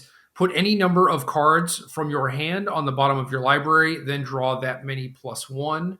And the backside is a land that ETB's tapped and taps for R. I kind of get it. You know, it's a land where, you know, maybe you can filter out all of your other lands or whatever. But I feel like this is, I don't know, maybe you play like one of these or something. But if you're in the market for land plus spell, I'm sure that there are stronger things that you can do. See, to me, this is crossing the threshold again where I think this has the capacity to just determine games, and the effect can be too big, especially if you can find some way to get bad material into your hand. By bad material, I mean things like Squadron Hawks or, you know, anything that comes with some friends. There's the green-white legend that we're going to talk about in a little bit that goes and gets 2 basics. So anything that's really pumping your hand full of nonsense cards, this becomes a tremendous payoff. And normally like setups like that, you'd be like, that's stupid. The level of investment is too high. You're not going to get the returns you're expecting most of the time. But now the cost becomes so low where you're just like, okay, well, if that's not coming together, I have this land and I do that thing and that's totally acceptable. And I'm moving towards my late game. And those kind of setups, I think, are just going to be very consistent scenarios for certain types of decks. The Valakut Awakening application, I've seen a bunch, is people talking about it alongside Valakut. And I don't really get that. Like, there's got to be some conversion mechanism you're using and then taking advantage of Awakening. Something like Life from the Loam comes to mind. Right, yeah. But I'm just not convinced yet that this is something I want in games of Magic. That's, again, where I fall on this card. I don't know. This one, to me, at least, it allows you to keep playing Magic. You know, like if you're super flooded and you want to cast this card, cool. But you still have to continue playing the game. Whereas the Angel card strikes me as like, just end the game. Yeah, we're both kind of low on resources, and here's this like super powerful effect. So I'm actually fine with this one. Yeah, I want to try some decks with the junk material theory and see how they work out. Yeah, like I like that idea a lot. Where they exist, the problem with that whole idea is the formats in which those ideas exist are very, very powerful. Right. So like I'm not going to realistically Squadron Hawk Valakut Awakening in Legacy. Like that's, well, I might, but I shouldn't, is what I'm saying. Yeah. I mean, we've both done worse things in Legacy, so.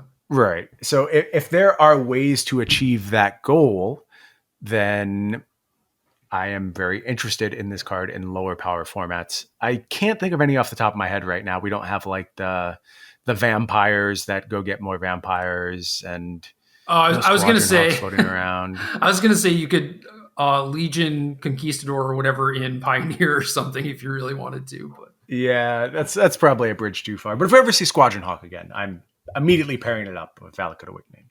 yeah, the reason why I was pretty low on it was because I didn't see a lot of ways to actually generate those, extra bad resources.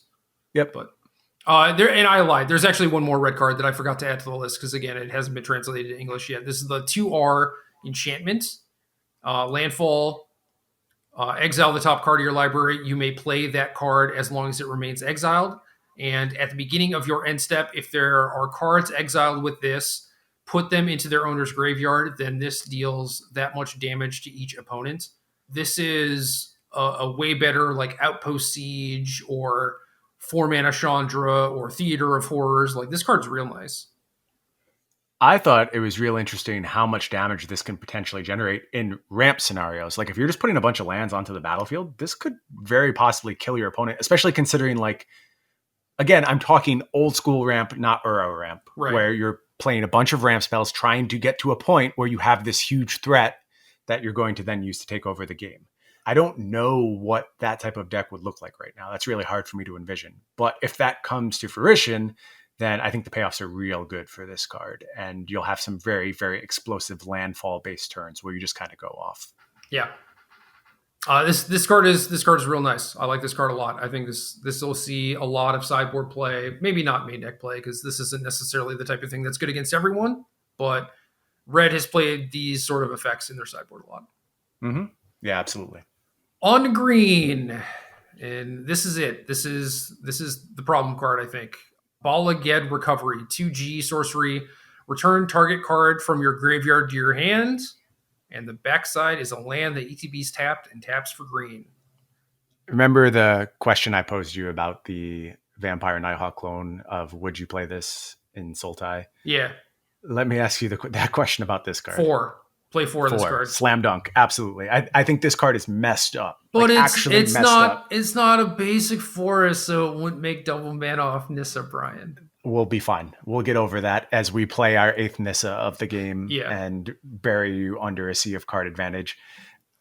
These effects are routinely underrated, I think. Like we saw it with Den Protector, where people just didn't really pick up on just how powerful that card was going to be. Well, hold on, because we did poo-poo Regrowth earlier in the cast. Okay, but we poo-pooed just Regrowth. And just Regrowth only does one thing, and you have to have gotten to a late game scenario to safely do that thing. Like you need to have cast something, put it in your graveyard, now have the mana where you can reinvest 2 mana and get back to that place. Bala Ged Recovery is a stupid land that you could put onto the battlefield, and now you just made your land drop. And maybe that's not important most games because you curved out perfectly and you're Uro in and everything's fine.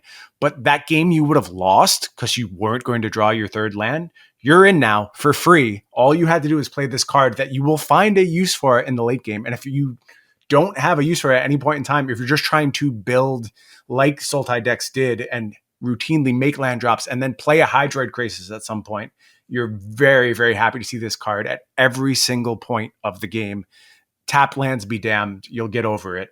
And if there is a card which emphasizes the all games end in the same fashion, it's Bala Ged Recovery, because you're just setting up the same scenarios over and over and you're leaning on these overpowered cards. Now, granted, the best ones are leaving. Like the thing I would be most excited to do with this is combine it with Nissa and Hydroid Crisis. I think that deck writes itself. It's absolutely incredible. And I don't have my Bala Ged Recovery deck mapped out as of yet, but I will. And this is a mid-range tool that's going to make a big, big difference for these strategies and probably what they're built around for the foreseeable future. Yeah, it's funny because Nissa in particular would have just made the mana cost on this like fairly trivial. Mm-hmm. But like I said, I wrote my article on Omnath this week. I had a lot of Bala Ged recoveries in my deck, and I don't know, it made it seem like, all right, I'm gonna build my deck around finding this threat and trying to make it do its thing. And that thing involves landfall. So now I have a lot of reasons to play a bunch of lands because obviously I'm playing Uro too. And then if I'm like kind of flooded, I could just choose to not play this and instead like regrow one of my biggest threats. And Yeah, get your Omnath back. It sounds pretty yeah, good. this is the type of card that I despise having on the land. It shouldn't be something that dramatically alters your deck and your game plan and the things that you're vulnerable to. And it should not be a thing that is just a generically good card or like, I mean, like 3 mana regrowth is not a good card, but it turns into a good card when the game has gone long and you're super flooded. Yeah, So it scales. It scales on both. Like it's an early game card and a late game card, and we've talked so much about the right. value of scaling, and that's Uro. Like it's the same card as Uro, where early on it does the thing you need to do in the early phase of the game. It gets you to where you're making your land drops. Late in the game, it's the best card in your deck, the best threat in your deck, a source of card advantage, and Balagate Recovery will get to do any of those things. Plus, I have to be careful how I say this because now it's starting to sound like I'm trying to say this card is better than Uro. That's not actually what I'm saying. But the flexibility that it offers you is way broader than Uro's. Yes, it's not better. It's just potentially more frustrating. It can be. Because if the best card against you is just Wrath of God, okay, I'll go get my Wrath of God again. I've cast it for the 7th time this game against your creature deck. And yeah. What are you supposed to do in that scenario? I was thinking about this in terms of sideboard cards, and certainly like having an extra removal spell or sweeper, or negate against control deck, or when I was playing Wilderness Reclamation, for example, it's like, oh, maybe they've dealt with all of my expansion explosions or whatever. It's just stuff like that. Obviously, we're not in those exact scenarios, but what I ran into with the Omnath decks too is like, oh, you want to like, scale up and up. Is there a big payoff card? And like, yeah, kind of. There's Ugin, but you also don't necessarily need a big payoff card when your big payoff cards are just your lands. Mm-hmm. And then there's circling back to the blue enchantment. It's like, oh no, you're punishing my landfall thing by in the late game making me return this land that then becomes a regrowth. Yeah, wow. I didn't even think of that. That's kind of backbreaking. Garbage all the way down. Yeah, this one's gonna do some stuff. It's gonna be an important card. And now all of these decks, all of these theoretical mid-range decks we're talking about, get to cheat to what, 30 lands, maybe 32. Like you can go real far down this road, and that means you get to play every single game. Yeah, thinking back on my article, it's possible that I didn't go hard enough on stuff like this. I was like, oh, I'll play 29 land with 3 of these or whatever, and maybe it's just supposed to be 32 and 4 or something. Maybe even heavier than that. I don't know. Yeah, well, we still have more of these to be revealed, so we'll see how they go. But it's not going to shock me if a deck shows up with 40 virtual lands. Like I get it. I understand what we're trying to accomplish there. Yeah. Next green card, a little bit more on the fair end. 1G instant, not translated to English. We'll call this Cedric's Charm. How about that? Okay, yeah, that fits. 1G instant, kicker 2G. Choose one, or if this is kicked, choose any number instead. First option is put 2 +1/+1 counters on target creature. The second is target player gains X life, where X is the greatest power among creatures the player controls. And the final one is target creature you control fights target creature you don't control. Love me a good charm. Love it when all the modes are not great, but you can combine them into something special, and the versatility they offer just lets you play your game, especially for like a card that is very clearly geared around just good old-fashioned Magic, playing some dumb creatures, getting in there and attacking. This card's just cool. I like it. I like how all the modes come together really nicely into making a good 4-mana spell. Like any one of these on its face is not all that impressive, but you slap all these abilities together and now you've made a huge life swing and gotten a 2-for-1 and gotten in a bunch of damage, and all those things that's what these mopey green decks are built around. That's how Cedric makes his money, and I'm sure he will continue to do so with this card. It is 5 mana total. A 5 mana total, thank you. This card is solid. The thing that I dislike is that it's pseudo dead against creature light, mid-range, or control. I mean, you get to +2/+2 your thing permanently, but that's still counter your Heartless Act. Could be good. Okay, sure. Yeah, I mean that's fair, I suppose. We'll have to see how much Heartless Act there actually is, but I mean, it'll come up. I'm sure of it. Okay. Yeah, fair enough. But yeah, the other modes are all quite good, and I don't know, it's relatively cheap, instant speed. Like this card's just nice. I'm with you. Next up, we have Lotus Cobra reprint. Cobra was around with fetch lands, so probably not as busted. But this is 1G 2/1 creature snake landfall. Add 1 mana of any color, and this made a lot of my Omnath decks too. I believe that. This card first, this promo Lotus Cobra.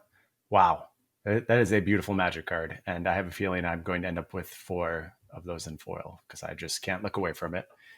So that's my first purchase from the set. My second takeaway is that this is a good friend of Uro's for sure. I think it plays very nicely with that card and will lead to very explosive starts. I am very interested in this card with Winota. I think the addition of a card that can ramp you to Winota on 3, but doesn't tap to do so, Yeah, and then attack could actually be really meaningful for that archetype. And now getting 2 Winota triggers on turn 3 should not be beatable for most decks. And I think we have all of the right flip lands to routinely be casting these cards on time.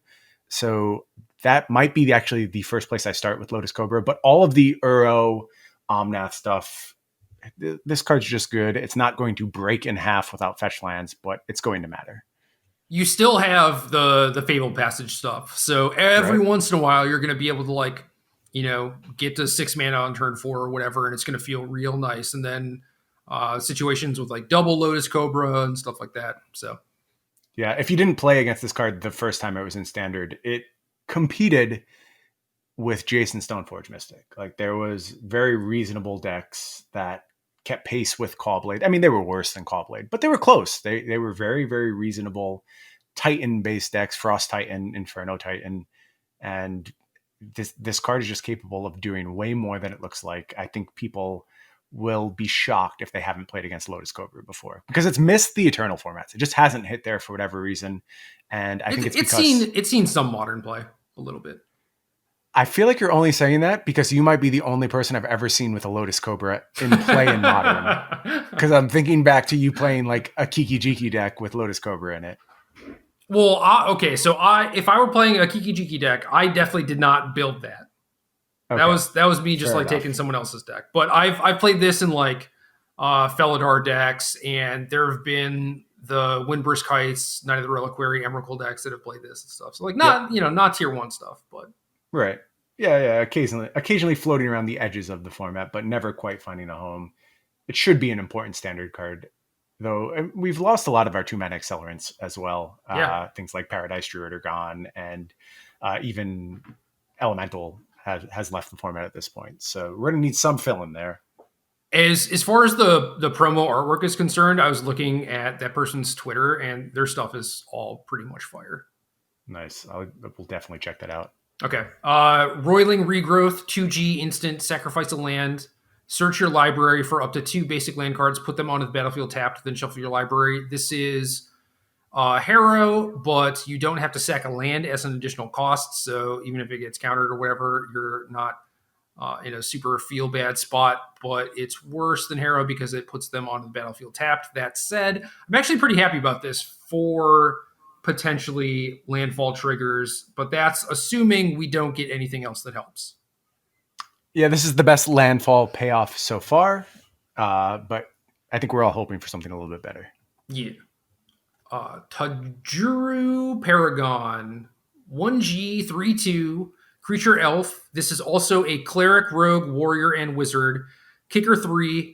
When this enters the battlefield, if it was kicked, reveal the top 6 cards of your library. You may put hate it. Already hate it. What? Get gone. No, this is what? Sounds like Collected Company. I'm going to miss every time. Don't want to cast this card. You may put a card that shares a creature type with it from among them into your hand. Put the rest on the bottom of your library in random order. Body's not good. Kicker is expensive. Brian's going to whiff anyway. The thing that I should note is that you need 4 objects to have a full party. This is just... Did you have the moment where you thought this was broken? No. I was like, I did. I was like, I hadn't read the party rules. I was like, there's no way it works like this, right? Like this is not just, Black Lotus or whatever. So yeah, you Tajuru Black Lotus. this is a wild card, right? It fills in for whatever party member you're missing, and then I guess if you have a bunch of mana, you want to kick this thing, cool. But the body is just not good. The kicker is expensive. I feel like decks are going to need to play this, but they're not going to be happy about it. This is the card that really enforces my idea that you can't work for these payoffs. You have to just let yourself take them by the way your deck naturally has to be built. And if you have to go down the route of playing something like Tajuru Paragon to fill out your party, I think that's going to go really poorly for you. Yeah, I mostly agree with that. I feel like this is just a like cool limited card, and all the mana reduction cards are mostly just cool limited cards, and maybe you can build full party in constructed, but probably not. Right there with you. Multicolored Linvala, Shield of Seagate, 1W3/3, legendary creature, angel wizard, flying. At the beginning of combat on your turn, if you have a full party, choose target non-land permanent an opponent controls. Until your next turn, it can't attack or block, and its activated abilities can't be activated. Sacrifice this, choose hexproof or indestructible. Creatures you control gain that ability until end of turn. So this is Dauntless Escort. Yeah, I'm mostly going to treat it as if the first line of party text doesn't exist, and then I still think it's an acceptable card. Yeah. And you can play it pretty happily. So I'm on board with this one. But this contributes to the idea, right? Like, if there's a beatdown-ish white-blue flash deck of some sort that can just play Linvala and be happy about it, and then its 2-drop happens to be, a rogue, and its 1-drop happens to be Archpriest of Iona, then the deck starts to come together and I go, okay, the party stuff is just happening on its own. I'm satisfied with it. I don't need to work for it. I want to play these cards anyway. Yep. That's how I see this working. Otherwise, it's just not going to hit. Yeah, agreed. Zareth Sand, the Trickster, 3UB 4/4, legendary creature, Merfolk Rogue. I am upset that Paulo shotgunned this to write about for Star City. This has Flash, and you can pay 2 UB and return an unblocked attacking rogue creature you control to its owner's hand. Put this from your hand onto the battlefield tapped and attacking. Ninjutsu. Rogue Jitsu. Nice. Whenever this deals combat damage to a player, you may put target permanent card from that player's graveyard onto the battlefield under your control. So this is basically the perfect payoff card for rogues because they're already doing the mill your opponent thing. Mm-hmm. And hopefully this is putting something sweet in your opponent's graveyard, and then you get to ninjutsu ink eyes again, and that was always fun. So I am in for this. Yeah, you also get like rebuys on any ETB triggers, which we know rogues will be taking some advantage of. So I am excited to put together this deck. I hope it's good enough. And the pieces I've seen thus far make me feel like it's good enough. So, and we're still early on in the preview season. There's a lot more coming, assumingly more rogues. So I am hyped about this archetype, and it should be fun to play with and against. Yeah, you have the 2/1 drops. You have 2 reasonable 3 drops with Borrower and Nighthawk. You have this as a big payoff, and then you have Drown in the Lock, and then you can kind of sprinkle in whatever else you want. So I'm in for it. It seems like there are enough cards to actually make it good. Yeah, that's with even out having done a Scryfall search yet to see what other rogues are floating around out there that I'm not particularly aware of, and I'm sure there's some. So I did. And Anything it was not particularly great for just Demir. Like there's acquisitions expert or whatever, the Ravenous Rats, if you want to ninjutsu that thing. Yeah, that seems reasonable. But yeah, I mostly wanted to play it kind of like a flash style deck, so that's good enough for me. Nice. Next up we have Zagras, Thief of Heartbeats, 4BR. 4/4, legendary creature, vampire rogue. This spell costs 1 less to cast for each creature in your party. Flying, death touch, haste. Other creatures you control have death touch. Whenever a creature you control deals combat damage to a planeswalker, destroy that planeswalker. If you can get this to like a 4-mana 4/4 haste, I'm pretty happy about that. I think that's probably the best case scenario. Given the fail state of this card, that best case scenario is not enough to entice me to playing it. That could change a lot based on context, though, because I could see a scenario where just mitigating planeswalkers is important. And if there's very wide battlefields of planeswalkers, or if there's a particularly key one, like say Ugin, that you really benefit from having some hasty way to interact with, then maybe Zagreus can find a home. I don't see this as like a build around or anything super important to the format, but I will keep my eye on it. It is a rogue, so I guess like we can start to think about, is there a Grixis or just a Rakdos version of rogues? And since I like most of the cards contained thus far in the archetype, I'm going to certainly go down those paths as well. But this card doesn't have me over the moon or anything. I'll keep an eye on it, but I'm not expecting big things. Yeah, I agree with you. Like, if 4 mana 4/4 haste, flying haste existed, that would still not really see play. So it's like you have to get this down to 3 mana, which seems difficult, or have the other text actually matter, and all of your things having death touch. Maybe that does something.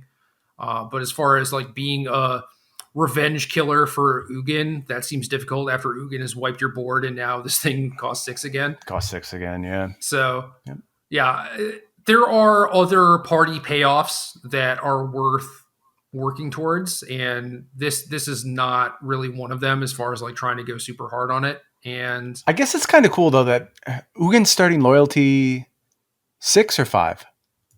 6, right? 6. Okay.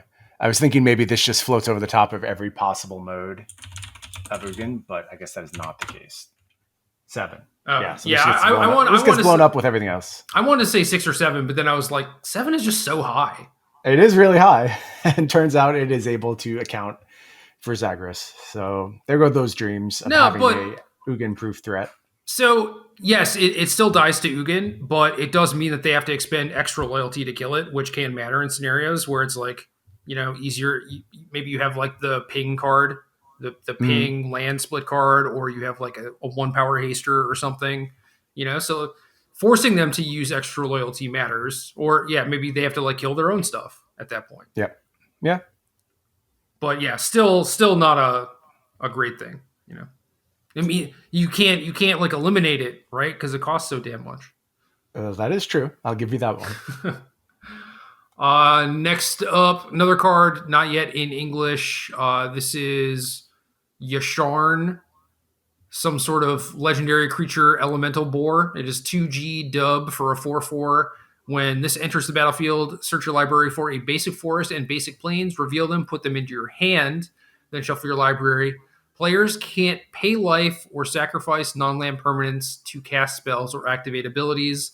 Again, I think, this was maybe like a Cauldron Familiar type of thing, and that's not really where we are, but 4 mana 4/4 that gets you 2 lands to make like further landfall triggers is close, maybe. I don't know. Probably not. Yeah, but I think it's going to come up a little short, and maybe it had a chance if it was actually getting some splash damage towards Cauldron Familiar, but I think it's just a bit short. This is a way to generate some of that trash material in your hand that we talked about. That is true. All right, so now we have Boar Valakut deck. Yeah, it feels like we need some more pieces from that one. Yes. So I'll keep my eye on it, but I think this card is mostly going to miss by virtue of Cauldron Familiar already hitting the bench. Yeah. Cleric of Life's Bond, dub B 2/2 creature vampire cleric. Whenever another cleric enters the battlefield under your control, you gain 1 life. Whenever you gain life for the first time each turn, put a +1/+1 counter on this. There's cool little vampire cleric synergies all over the place. We're going to talk about one more as well. And there's Veto existing in M21. So I don't know what we're supposed to do with clerics yet. They don't quite have the same identity that rogues have already taken on, but still a lot of room in this set. And probably this is an important part of the puzzle if clerics are going to matter. Yeah, likely. I mean, this is, I don't know, kind of weird. A Johnny's Pride Mate plus Soul Warden. So it's like kind of helping itself do the thing, but just at a slower rate. So I don't know. Like it for 2 mana, that's not bad. If this were in the realm of like 3 mana or whatever, I would just say that it doesn't do enough. But it's possible that this ends up being like a 2 mana 5/5, and that actually becomes relevant. But we'll see. Yeah.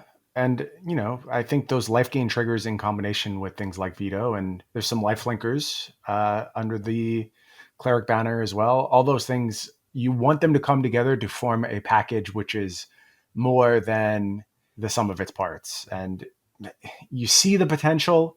That type of magic mostly hasn't worked because individual cards have been so powerful. Yep. But you want it to. You want it to. I'm rooting for the Clerics. That's what I'll say. Yeah, me too. Cleric Lord, we have Aura, Skyclave Hierophant, 2 for a 3/3, legendary creature, core cleric, lifelink. Whenever this or another cleric you control dies, return target cleric card with lesser converted mana cost from your graveyard to the battlefield. So we've seen lords like this that are supposed to protect your investment or whatever. This is one of the better versions of that I've seen. I agree.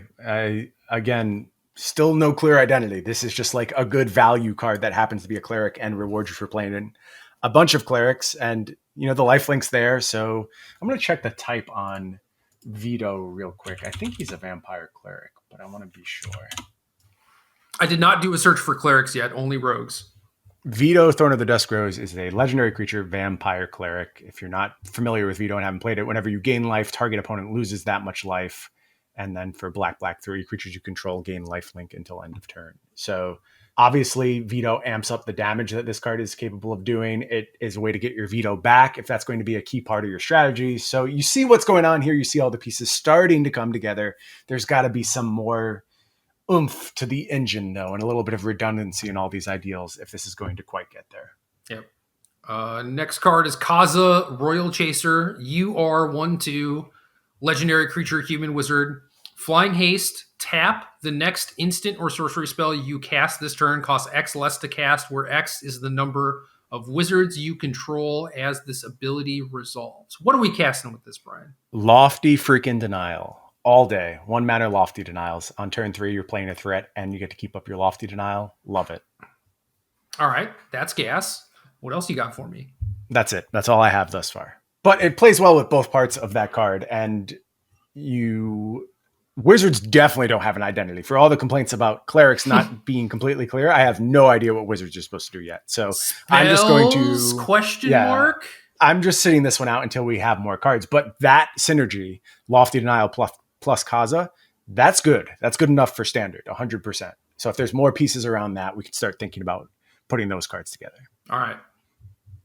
Nissa of Shadowed Bows. 2 BG, 4 starting loyalty, legendary planeswalker Nissa. Landfall. Whenever a land enters the battlefield under your control, put a loyalty counter on this. Interesting. +1, untap target land you control. You may have it become a 3/3 elemental creature with haste and menace until end of turn. It's still a land. -5, you may put a creature card with converted mana cost less than or equal to the number of lands you control onto the battlefield from your hand or graveyard with 2 +1/+1 counters on it. I feel like you can make this Nissa have a lot of loyalty. Something very important we have to address before we get to that question. So, Shadowed Bows? Bows? Or Shattered... I think it's like Bows, like deck the halls with balls of holly, right? That's like a plant thing. I don't know, man. All I know is I got wrecked for my pronunciation of some word last week, so I couldn't let you get by with all right, Nissa of Shadowed Bows. Okay. I am going to blame it on Midwest dialect. Okay, sure. I make lots of excuses. You may as well be able to whip up an excuse whenever you want for poor pronunciation. Yeah, I actually didn't know when I was reading it. So I was just like, yeah, I hope I get this right, but I doubt it. I will say I am glad you are the person who reads the card titles and not me, because they would be way worse than that misstep if you put me in charge of this endeavor. Okay. So what is it? Boz? I think so, but you really shouldn't be relying on me to properly pronounce words. Don't worry. Someone will hit you on Twitter and tell you how wrong you were. They love doing Before they do, know that I'm not interested. Okay. I've tried that stance. It really doesn't get you very far. But still, this is a cool magic card that I am happy to cast, and I think it's quite powerful, quite mid-rangey, and a little fairish. I think I want to say. I mean, it's not going to feel too fair when like a giant rankle is beating you down or a questing beast or something like that. Yeah. But it is very much just like creatures and attacking, and that's basically the only mode. It doesn't have a game winning ultimate on its face. It's just like, I'm going to beat you down and I'm going to have redundant threats from my graveyard. And it seems like a cool route for Golgari based decks to occupy in a post Sultai world. It's not really like a beatdown thing though, because you're just getting the one land per turn, right? Yeah. You're like attacking them for three every turn and putting loyalty on this, and then you're like, big creature out of the graveyard. I mean, what is the big creature going to be? What is the thing that we're recurring? That is a good question. I think you want something that is getting to the graveyard of its own accord and not just looking for like the best thing to bring back, because the best things are like the 4-mana legendary creatures in Golgari, and then like Elder Gargaroth is another one you can say is one of your best payoffs, but it's that can't be the essence of this deck unless this card is just good enough where you just play like pile of removal spells, discard, big threats, and it looks like Golgari from 3 years ago. And I'm going to give you a little spoiler alert. That's not going to be good enough in present Magic. Correct. So this card needs to take on some identity before I'm real concerned about it. But I like what it's trying to do. I just don't know how you make this into something that is as powerful as other stuff, particularly the next card we're about to talk about. I wish the +1 was just like make a plant. You want a straight 0-1 plant? I don't like something that sticks around and like protects Nissa, or like maybe if the land stuck around until your opponent's next turn or something, or your opponent's end of turn. I mean, I don't know. Most like bang for buck, assuming that like maybe our lands are going to be dying, or we're not going to get to like 10 lands. -5, getting like the new Nighthawk is probably the most impressive thing you can do. Okay. Off the top of my head, at least. I'm sure there's probably like a better 4 or 5 mana option, but at least that one you're gonna like cast. Probably it'll get killed, or you'll trade it away or something, and you don't have to like work to get it into your graveyard. Okay, I buy that. I think the like absolute dream scenario is something like you play this on turn 5 with a land drop left, Fabled Passage, and then pop off your creature immediately. Yep. Like that's not going to come up all that often, though, I think. So if that's the best mode, and even doing that, I'm still like, okay, but that means I had to have setup in my earlier turn. So feels like a powerful card, but feels like a mode of Magic that we can't successfully play right now, in part because Golgari is not one of the color combinations getting any form of identity in this set, right? Like we don't have a Golgari dual land. Is that correct? I believe that's correct. Yeah. There's blue, black, and white, black. Mm-hmm. And that fits with the cards that we're seeing in the set. Like you feel powerful options in those other, party adjacent setups, but I haven't felt anything powerful from Golgari. I think this is a card that's going to have more of a chance of succeeding as the format gets wider. Why is Nissa Golgari now? That is not my field. You're supposed to answer those questions. Okay, let me let me also tell people I'm not super interested in you like tweeting at me telling me about that either. If I wanted to figure it out, I would Google it. I would do the research. I would find out on my own. You don't need to tell me. At Gerry T at twitter.com. That's also just not accurate. That's a 3 for the E. Oh, okay. There G3RRYT Twitter. All right, I'm gonna skip to the last card. Crawling Barrens, land, taps for colorless. You can pay 4 to put 2+1/+1 counters on this. Then you may have it become a 0/0 elemental. It's still a land.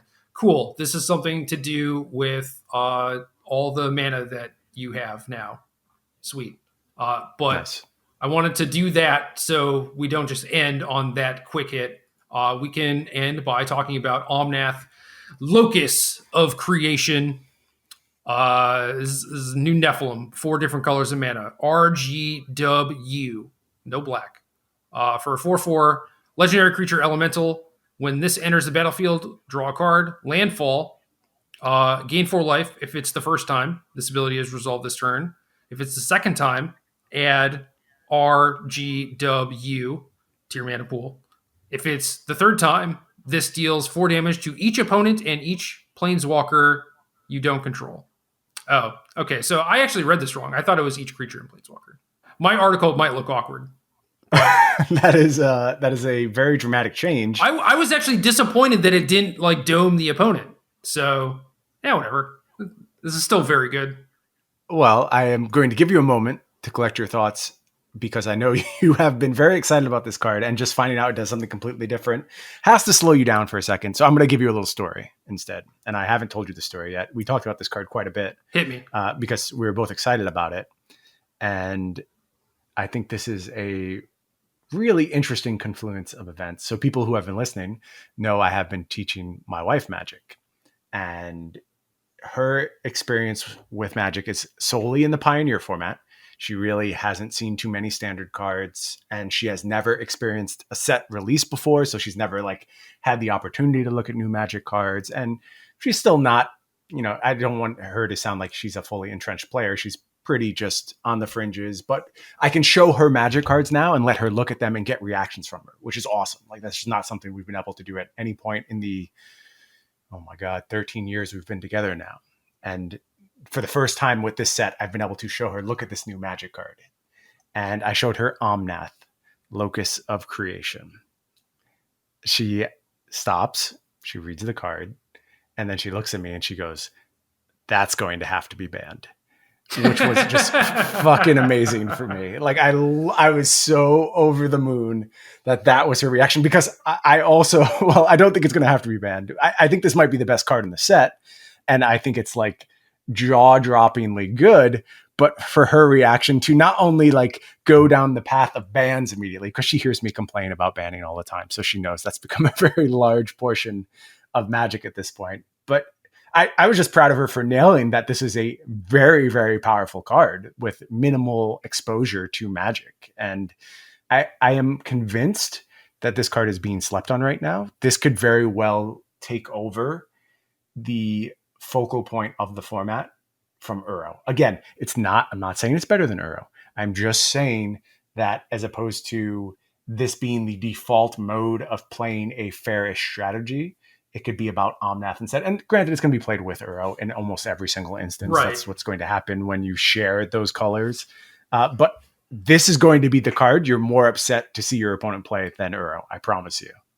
So this plus Fable Passage, this plus Uro, and then there are some other things where I was like, well, maybe we should just be playing a couple copies of Evolving Wilds too, just to make, step 2 and step 3 happen a little bit more often.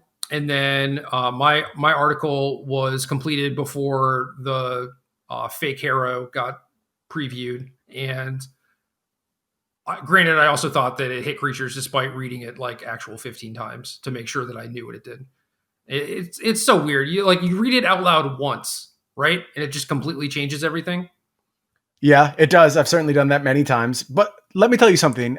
There's a world where this card is better just doming opponents than hitting opposing like creatures, especially because if the format does become about Omnath, you would just be trading Omnaths back and forth. And now it might just be about like blow your opponent up out of nowhere and dome them repeatedly as your mana accelerates completely out of control and your life total gets to a safe point. And there's just so much text on this card, and the benefits of doing the basic thing of Magic, just playing lands, they scale so quickly with Omnath. Yeah, agreed. So the only thing that I can think of is like, well, I built specifically one of my decks with Omnath as my way to like catch up against creature decks or whatever. And me thinking that it was different doesn't make it worse. And I think it might make it better for a lot of the decks and like what they were trying to do. Mm-hmm.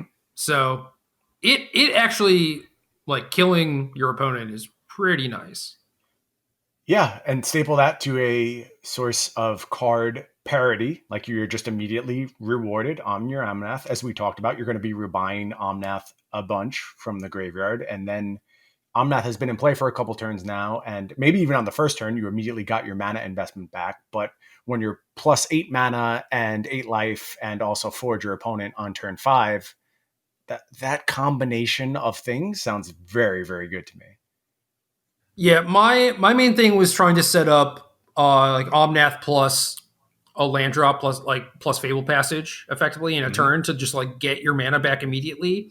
And we complained about the red creature earlier, right? It's just like, why is this a thing? Only bad things are going to happen. Omnath is kind of the same thing where you play it, it immediately replaces itself, and then if you have a fake fetch land, then you get to play 4 or 5 mana worth of stuff, which is either like Uro hit you for a bunch, or Jace with Kicker, Elspeth Conquers Death, etc., etc. Like, this is card advantage plus tempo, plus you're gaining life in the meantime, so aggro can't kill you. Like, obviously, there's mana considerations or whatever, but we're in the land of triomes and pathways, which makes it comically easy, especially if you're going to be base green and then you have a bunch of color fixing that way too. Yeah, that's what really put me over the edge. I tend to leave mana-based construction in the early phases of formats up to other people, not because like I'm not capable, but I'm pretty lazy and I'm willing to just be like, okay, let this get figured out. What's the optimal way to do this? When you were like, this is laughably easy, I actually thought about the options you have. 8 triomes, there's just so much coverage there, and whatever you're missing, you're probably going to find on your flip land. And now once you look at them all laid out, you're like, oh, I'm just going to cast this on turn 4 whenever I want to, and it's really not going to be an issue. Or turn 3 if you go down to Lotus Cobra Road, right, and you know, whatever mode of ramp you want to do alongside Omnath. And Lotus Cobra is also just a freebie as far as like color pips are concerned too. Right. Right. And if you find a way to keep gas flowing, which again, all of these cards do naturally, Omnath replaces itself, Uro replaces itself. So if you have a grip and have options while you're generating all this mana just by putting a land onto the battlefield, I just think it's going to be very easy to snowball games. And again, get huge on turns 4 or 5. Like, it's Nissa again. It's another way where you're doubling up on mana out of nowhere, and you're skipping this entire mid-game phase of 5 mana, 6 mana, 7 mana. Nope, I just go 5 to 10, and I'm not messing with this part of the game whatsoever. Yeah, and then as far as mana considerations, like, you're also incentivized to play a lot of lands for Uro, and because they have the DFCs, so you're just going to have a lot of different sources of colored mana anyway, right? So like that's another thing that makes Omnath easy to cast, and then you have the regrowth to get it back, like if they kill it, and this is just like going to be your game plan a lot of the time. Yeah, it does feel to me like the thing that is really missing is Hydroid Krasis. But your point about Jace is an actually excellent one. You get the option of, again, filtering through the early game, playing just a 3-drop, but also a card that has Kicker that now scales into this big must-answer thing that can just steal a game from your opponent on pure card quantity. And I talked about how important card quantity is going to be. So that's a nice little payoff. And I'm sure there's going to be more modal stuff in a set with Kicker where you just find ways to sink all this mana that Omnath is making into something worthwhile. We just got away from ramp in standard, and I think we're just going to be living there. Let's see. I will say that Omnath is a little bit better than Nissa in that it is always going to be in the Omnath deck. Like it has to. It occupies so much space, and even better than Uro in that regard, where it's like you could have Sultai, Bant, whatever. The Omnath deck is going to be the Omnath deck. So at least it's a pocket of the metagame, and maybe that makes it easier to be like, okay, this is what I have to do in order to succeed here. Also, we keep Mystical Dispute, so you know that's a way to pressure this card as well. It's not as clean as Uro, where you would never want to spend your dispute on an Uro, but disputing an Omnath is okay. So there's some ways to check this that weren't present with the last ramp options.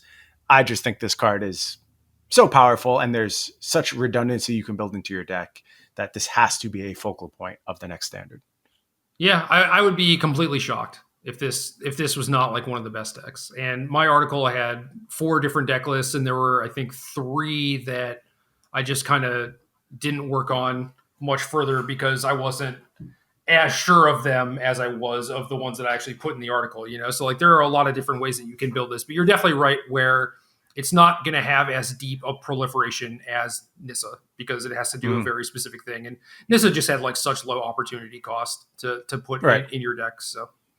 Right. That's how it ended up in every, Reclamation deck. It was in every Simic Flash deck. It just took up all those spaces. It's like a mono green creature beatdown with like no ways to spend a bunch of mana. Yeah, whatever. I guess I'll make Nissa time. Let's go. I'll make a big Stone Coil Serpent or something. Who cares? Right.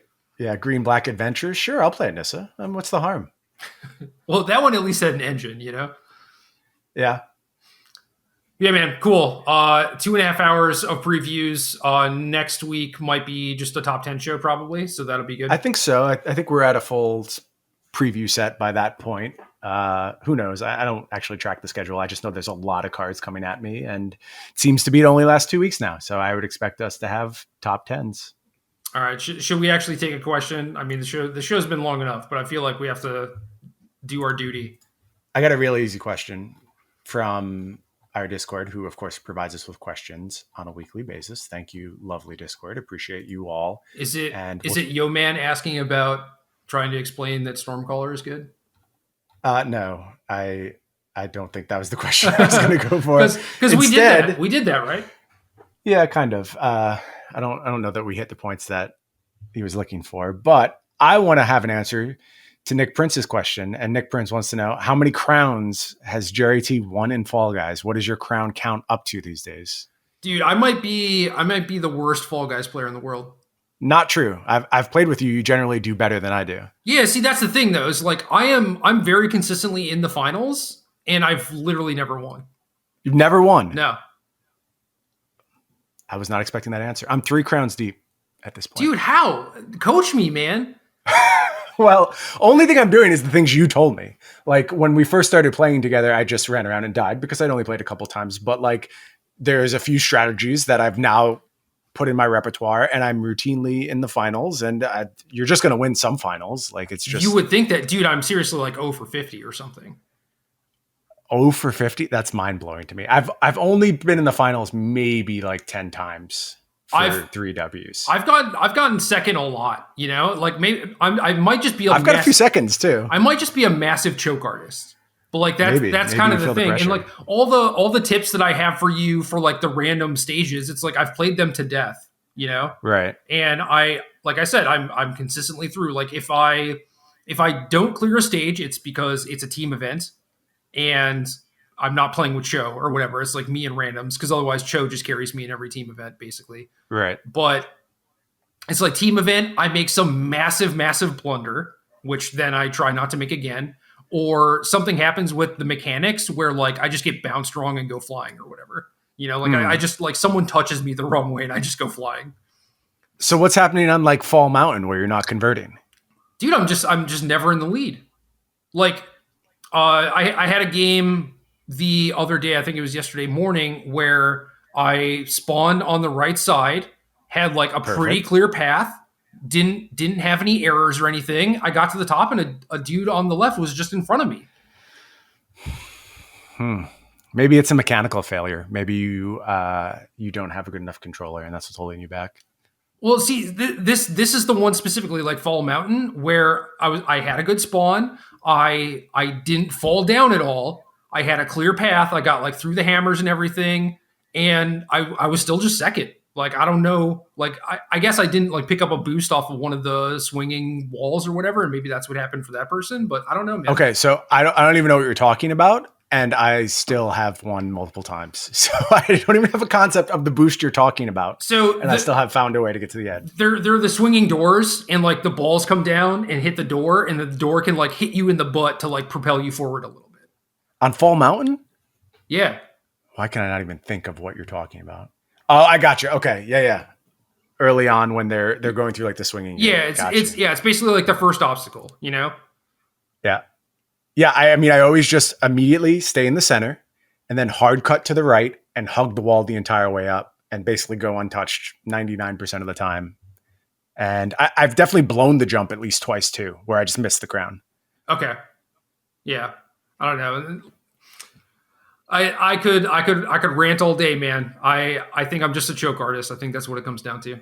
All right, we're going to make it our goal to get you a crown before this set comes out and we have to start playing Magic again. Although, real quick, I know there's people who have to play Meaningful Historic this weekend.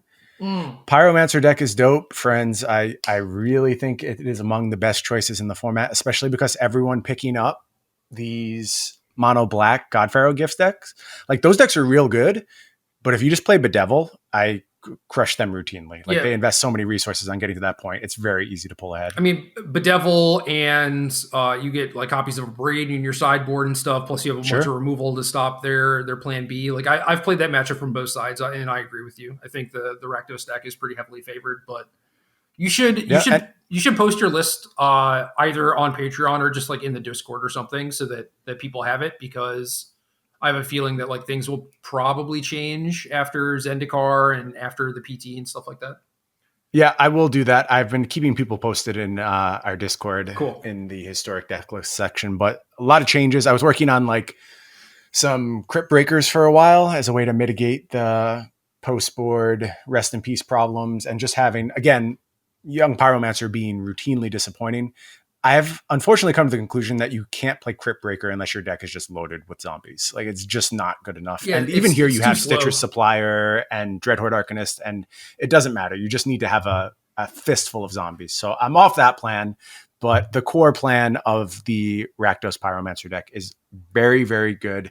And when you go hard on Archfiend's Vessel, like I haven't seen a bunch of people doing, you then get to open up those Tarmogoyf type paths that Jund used to have, where you just Thoughtseize into Tarmogoyf and then like you're good from that point because you have this ridiculous clock. And I don't really understand passing on that, because then you're a mid-range deck that's kind of bad. Right. Like you just don't put a clock against a bunch of decks. Then you're usually relying on Kroxa to kill people, and that takes a long time. Yeah, it can. It really can. So keep that aggressive element of the Rakdos deck present. I think it will reward you. Unfortunately, I don't have a good answer for the rest in peace problem. Gerry, you said you were trying Rotting Regisaur. I was playing Rankle. In both those instances, obviously you lose access to your Lurrus, which is tough. I've also seen Hazoret, but I don't like Hazoret when you're playing Bedevil because you end up with dead cards in hand too often. Yeah, I wasn't actually playing Regisaur, but it was a thing that came to mind when I was thinking about how to potentially beat that, because yeah, everyone was playing Cage because of goblins, but Cage is not good against the gift decks. So then it felt like more people were going to turn to like Leyline or Rest in Peace and stuff like that. And it was like, oh, I probably need an answer to this. And one of the decks that I messed around with a few weeks ago was different versions of Arclight Phoenix. And I built a Rakdos one that had, I think, like 3 Regisaurs and 2 Hazarets in the sideboard. So yeah, we were kind of in the same place where it's like, I guess this is the way you try and beat that stuff or whatever. And that was fine. I don't think it's actually good. I think you just scoop, you know? Yeah, I don't know if it's worth giving up like the sideboard slots to try and, you know, get to like a 35%, 40% matchup, or if you just go, okay, you made this decision and now I basically have to get lucky and hope that I Thoughtseize you and your hand is mush because you have a bunch of Rest in Pieces and Leyline of the Boards in your hand. Well, hopefully you just can't do better than that. Hopefully if you Thoughtseize them, they put their Leyline into play, but yes. No, I just mean once you've given up a card to be Leyline, that's less likely that you have meaningful cards in your hand, and my Thoughtseize is more effective. Okay, sure. That makes sense. Rest in Peace you can actually get with your turn 1 Thoughtseize, but Leyline not going to be quite as effective. Yeah. I also think it's completely reasonable to just play like 2 Farika's Libations and just be like, you know, maybe this will line up, maybe it won't, it probably won't, but you know, maybe my opponent will mulligan to Oblivion and I'll have a Pyromancer and a bunch of 1/1s that can attack them or something. Yeah, it's not quite the same as this new card we're getting. No, of course not. You could jam a lot of copies of that card and not care. Right. Yeah, pretty happily. But it is something, and maybe that's the way to go as opposed to these silly Rankle /Hazoret /Routing Regisaur plans. But either way, I encourage you to check out that deck. I think it is probably the best deck in the format right now, especially if you love that style of play. Yeah, it's really the games fun against too. Control. Yeah, the games against Control are so much fun, and I think you're a huge favorite against Bant, Sultai, all the forms of Uro Control that are present. I've just been crushing nonstop. So, word, sign us out. That's game.